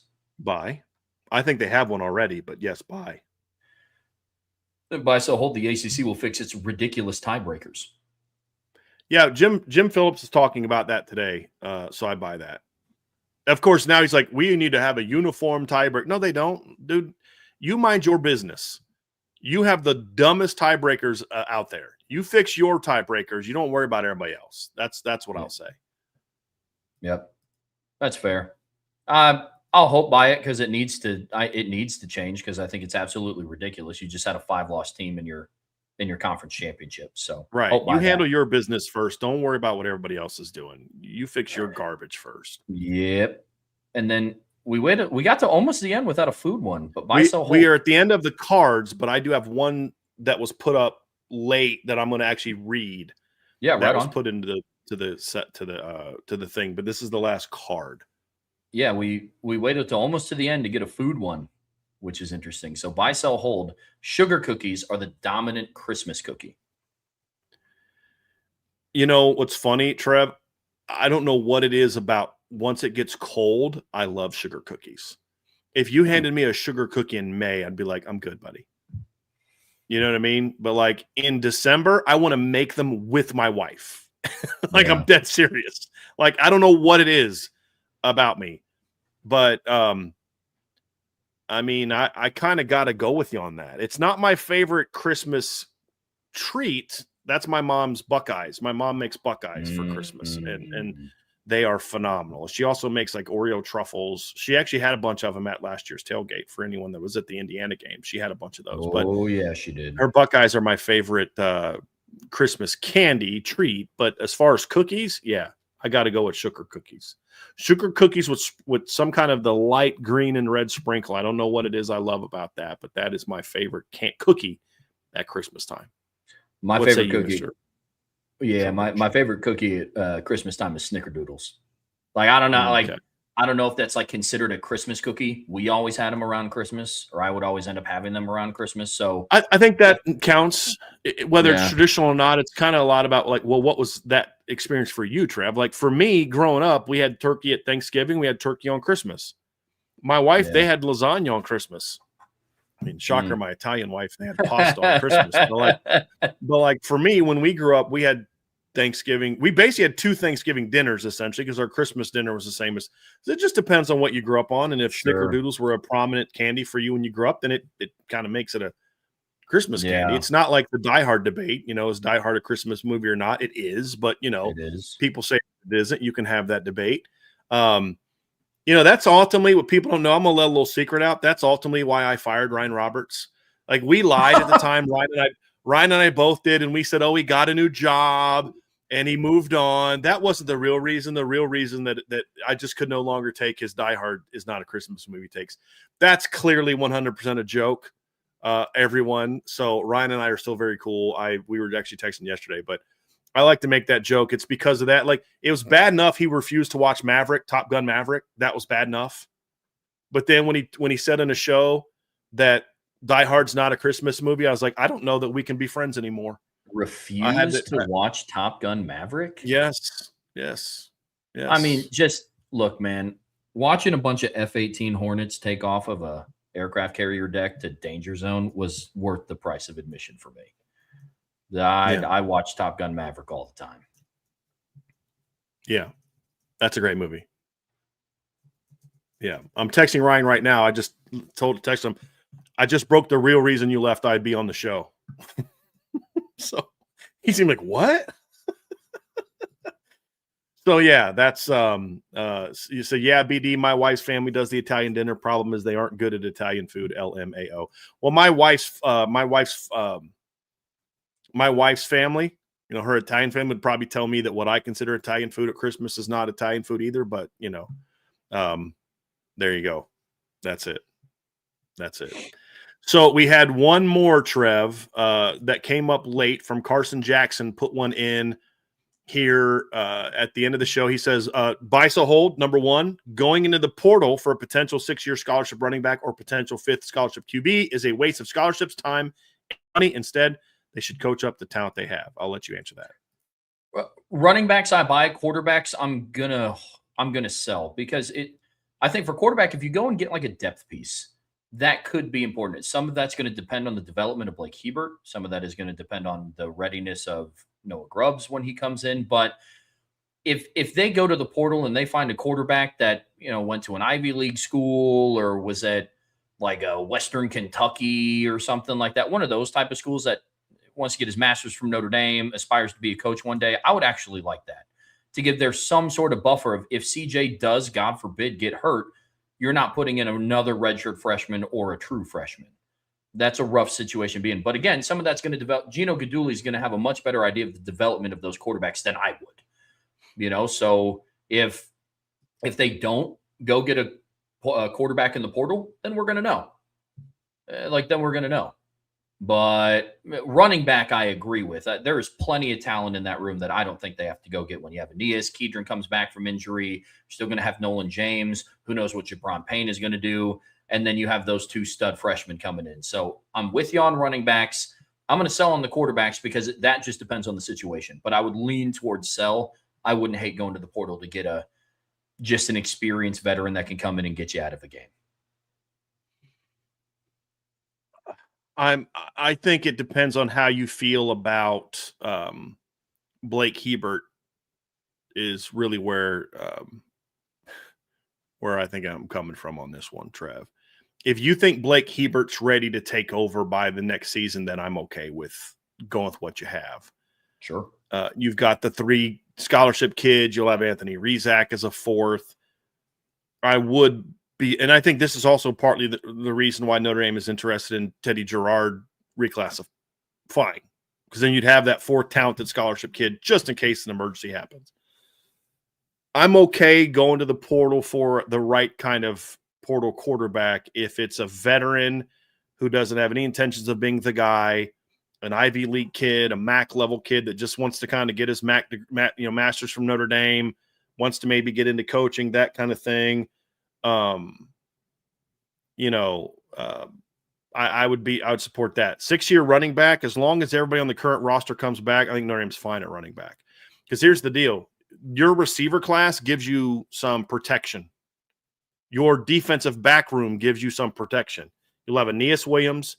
Kedron's knee injury was early enough to where I think he'll be fine by the fall.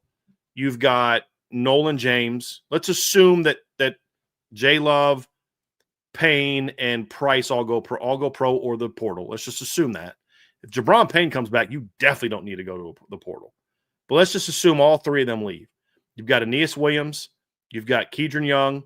You have Nolan James. That right there's a good depth chart of returners. Like I've said this before, I don't care about experience at running back. I don't. It's one of those positions where experience doesn't mean anything to me. And then you go to your two freshmen who I think can both help you right now. If push comes to shove and you have a bunch of injuries, Bubba Frazier can play running back. Dallas Golden could move over and play running back and be pretty good. Like, you've got options,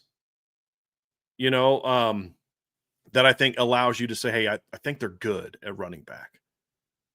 So I would not go there. So in that regard, I would sell that. About the running back, I'd buy it about the quarterback because I'm not paying a lot of money to get a kid from, Harvard or from the MAC or something like that to come be a depth piece and make that transition. I'm just not going to do that. Yeah. I mean, shoot, they could finish a game with -3 rushing yards and make the playoffs. Yeah. So even if. I'm curious to hear this next one from you, Trev. Buy so hold, the Chris Ash hire turned out to be better than we thought. And by the end of the year, besides fourth quarter against Stanford, they were playing better than they did last year consistently. So there's two. You can break this into two parts if you want. Sell the first part, buy the second part. Tell me why, because I agree. Yeah, I mean, look, I honestly think, and now that the season is over, I guess it's time to have this conversation. I think the Chris Ash hire panned out exactly how I thought it was going to pan out. I think it was going to struggle at first, despite having the pieces to have a really elite defense. Look, the conversation that needs to be had is, yes, the defense was progressed significantly over the course of the year. Why didn't it look like that the first 3 weeks? And yes, I am including Purdue. They won by 26. They gave up 30. Okay? I think it panned out the way that it needed to. I think that his philosophy was implemented to start the season, and then there were adjustments that were made at or around the halftime mark of Purdue, and then that's what they stuck with for the rest of the season. Also, with that being said, kudos to Chris Ash for adjusting, whether the hand was forced or not, because I can't say that it was. I just don't know. But shout out to Chris Ash for the most part adjusting and calling the defense the way that it should have been called for the entire season. Now, with that all being said, I'm buying the second part because by and large, the defense was significantly more consistent than it was last year. They were significantly better at stopping the run this year than last year. I don't think that's debatable. Significantly. I think that they gave up, and some of it's due to philosophy, schematics. I think they gave up less big plays down the stretch than what they did last year. Like USC, got some. Love the adjustment to put Leonard Moore on Mekhi Lemon. That was something that I don't know if we would have seen last year.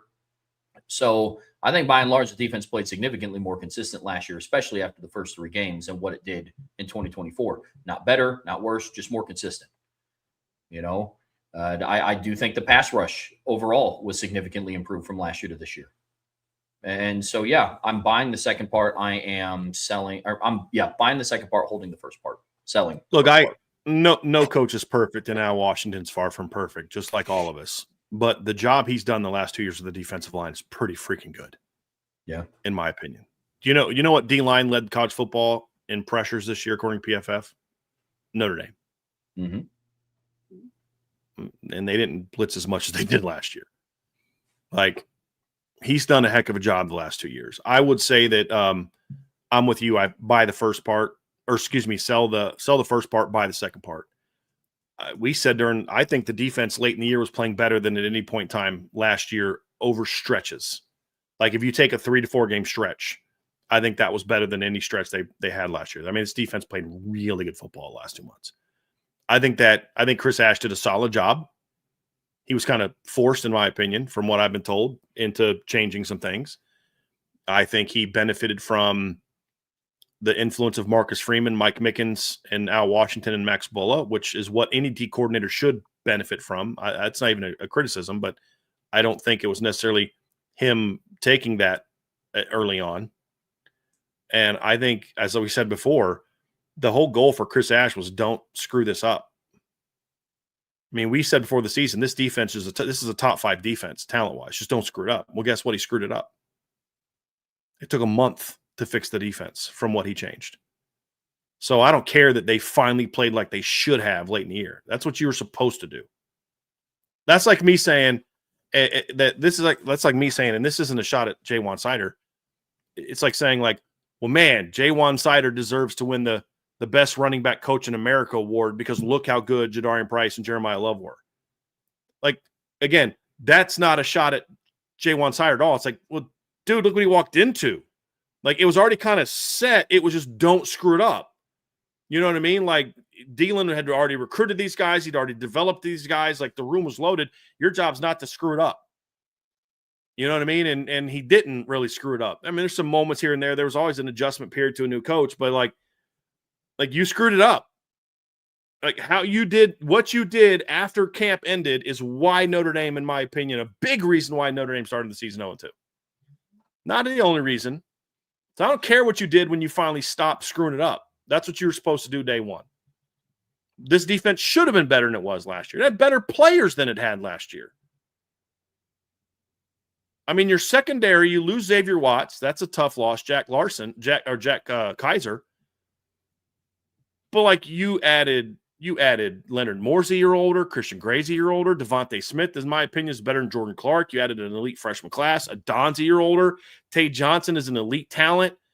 You know, I mean, you've got Jared Dawson is a stud. You know, he was there. I mean, no one was as good as Riley Mills, but as a unit, I would argue they were better as a unit because I think Jared Dawson and those guys were all better than what Howard Cross was last year, in my opinion. You were a lot better at defensive end, way better at defensive end than you were a year ago. Josh Burnham got way better. Boubacar was healthy all year. You know, Junior got better and was more of a factor. Like, you had better players and more depth. You should have been way better on defense. They would have been better this year on defense if Al Golden had stayed because he would have had them better than they were the year before. So, no, I don't give him a lot of credit for that, with all due respect. Last one, Bison hold over 90% of the starters or key rotation players with eligibility will say run it back. I'll buy that. I think 90%. Yeah. I'll buy that too. Yeah, that I'll buy. So there we are, Trevor. That is the latest Bison hold. It is. We do have handful of super chats to get to before we get out of here today. I also want to make note before people bail because we're not quite done yet. Tomorrow's show will be our first show of like kind of looking back at the 2025 season and starting to wrap up. That's what we'll do tomorrow. And then we'll have a mailbag on Friday. But we have a super chat from Ed. Ed, my dude. I'm sorry, Ed. I'm not going to butcher your last name, my friend. I get Ed it. says Utah has now invited the private equity vampire into the house. What do you think that means for the future of college football?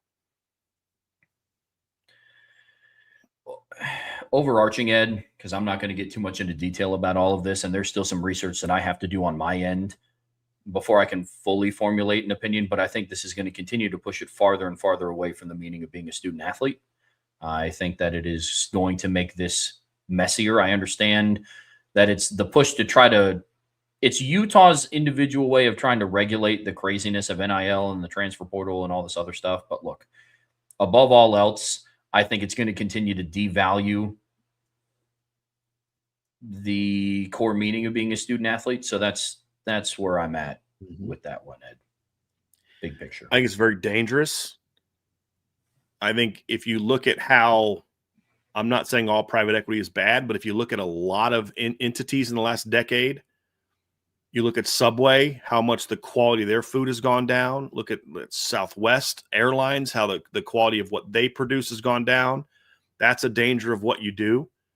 I don't think these people aren't giving these $500 million out of the kindness of their own hearts just because they love Utah football. They expect a return on their investment. If they don't, they will have some weight. And then you're already seeing people in Congress saying, we're going to look into the tax exempt status of schools now that you're bringing in private equity. I think now you're going to bring on even greater scrutiny from government, who's been begging to get involved in this so they can start getting more tax money. Man, I just think there's a lot of bad coming from this. I think these are a lot of people making decisions on things that are panic moves, that are just really dangerous moves, man. And I understand why some people are doing it. Because here's the problem thing that bothers me. It's well, we've been running basically breaking even. A lot of people are in the red. And we've got to pay $20 million. So instead of here's a thought, maybe, I don't know, don't have such bloated staffs, don't cut back here, cut back there on certain things, maybe cut back on your advertising budget a little bit, maybe cut back on this a little bit, maybe, do a slight pay raises on certain things. I mean, there's things you can do. Hey, let's go fundraise over here a little bit. Instead of doing those things, they're going to do things like this, which are an easy fix. And I don't think that they are going to be overly effective, at least not as much as people think, especially in the long term. That's just a little bit of my concern with this whole thing. Run your business better. Yeah. There's been times when we've been, at Irish Breakdown early on when we were very close. Can I pay everybody this month? Can I pay my own bills this month? So I didn't go out and get a loan, never taken a dime of a loan. It's okay. We got to cut back here. We've got to grow here. We've got to do a better job here. We got to run our business better. And now we're in a great position, and so, but they don't, just go do the easy fix. And then I'll deal with the consequences of it down the road. Nope. Don't do that. That's one thing I've always loved about how Notre Dame does things when they do building projects. They don't start a project till they have X amount of dollars towards that project. Almost all of it's funded privately. They'll take out, I believe they'll take out some money, but just the way they do it is, I think, really sound. I've had it explained to me. I don't want to re-say it because I would probably get it wrong, but I just remember when I was explained how they do it, I'm like, dude, that's such a smart way to run a business.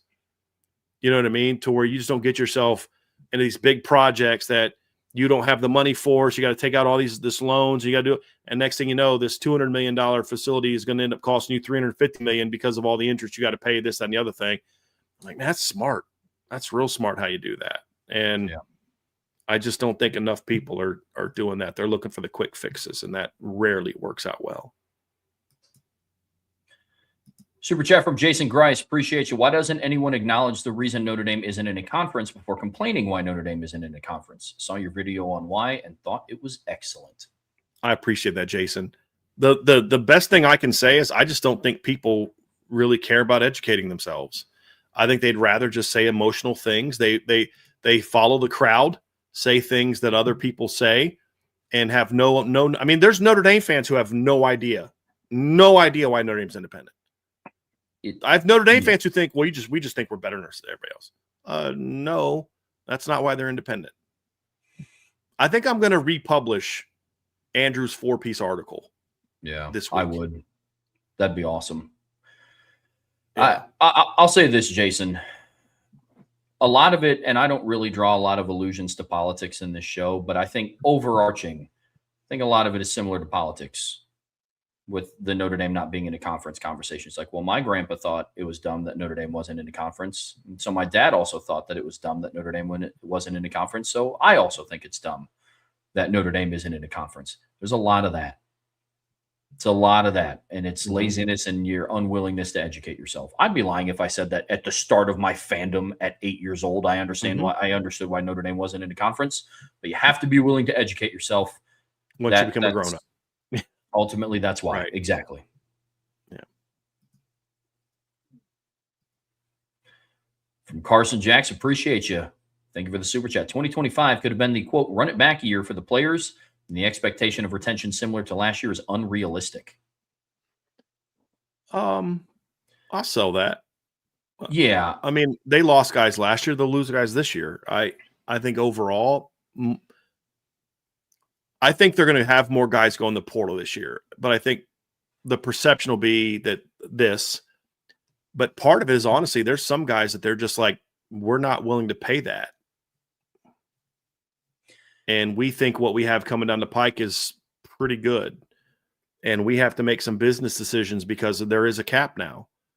So I think part of that's going to be true, but it's not going to be because of the player attitudes. It's a different landscape than it was a year ago. Yeah. Well, and as far as the run it back thing, Carson, I definitely understand where you're coming from, but it's a lot harder to say run it back because that last year's team was a historic team. It's the first time a program ever got 14 wins. They ended their major bowl drought last year, and then to put the cherry on top, they did it again a week later. And I understand the revenge tour of coming off of a national championship, but you didn't get it done. And there are the clips of Marcus Freeman kind of watching the confetti fall down, and we've seen all those clips, and I get that. It is a lot easier to set up the proverbial revenge tour after you were quite literally cheated out of the opportunity to do it. So that's, again, there's going to be losses every year. But with Notre Dame, a lot of the things that we've seen is some of their attrition has been calculated attrition. It's not, we had no idea that so-and-so was going to leave. It's a lot of that. Charlie Weiss, last belt loop. Notre Dame needs a new coach at O-line, wide receiver, special teams, defensive coordinator. Pay Mick.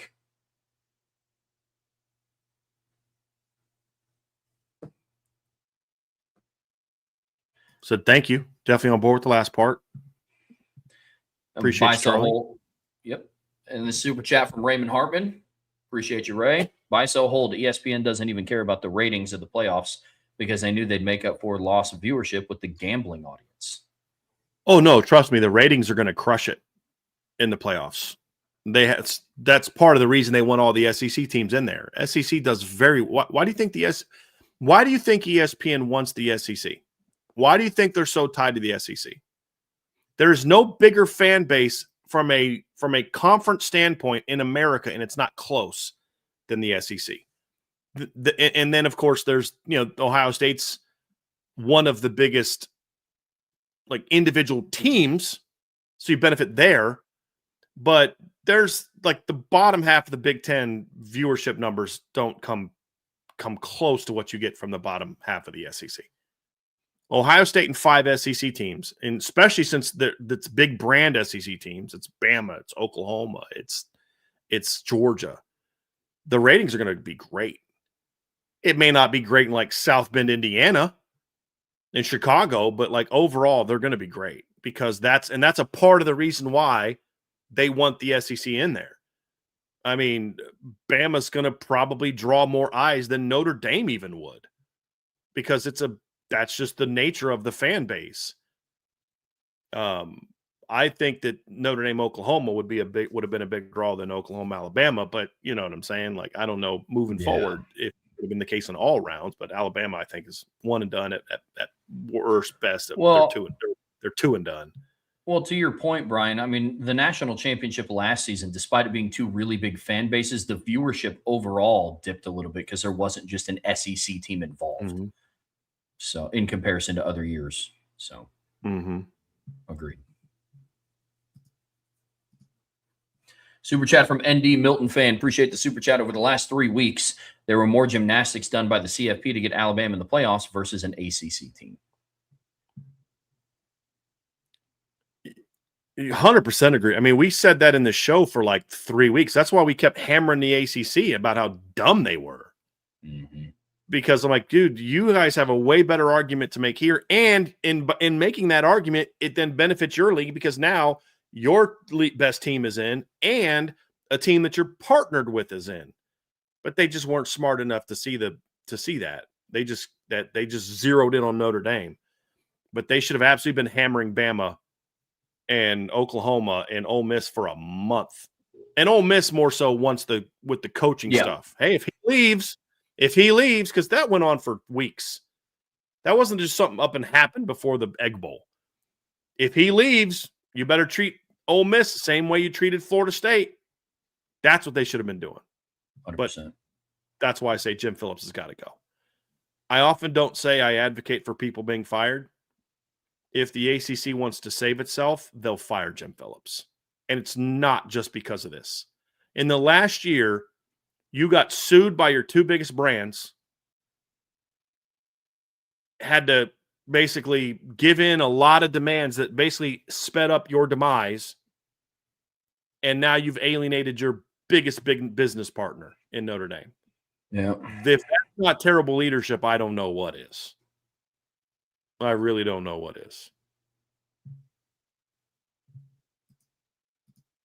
And it takes a lot for me to say someone should be fired.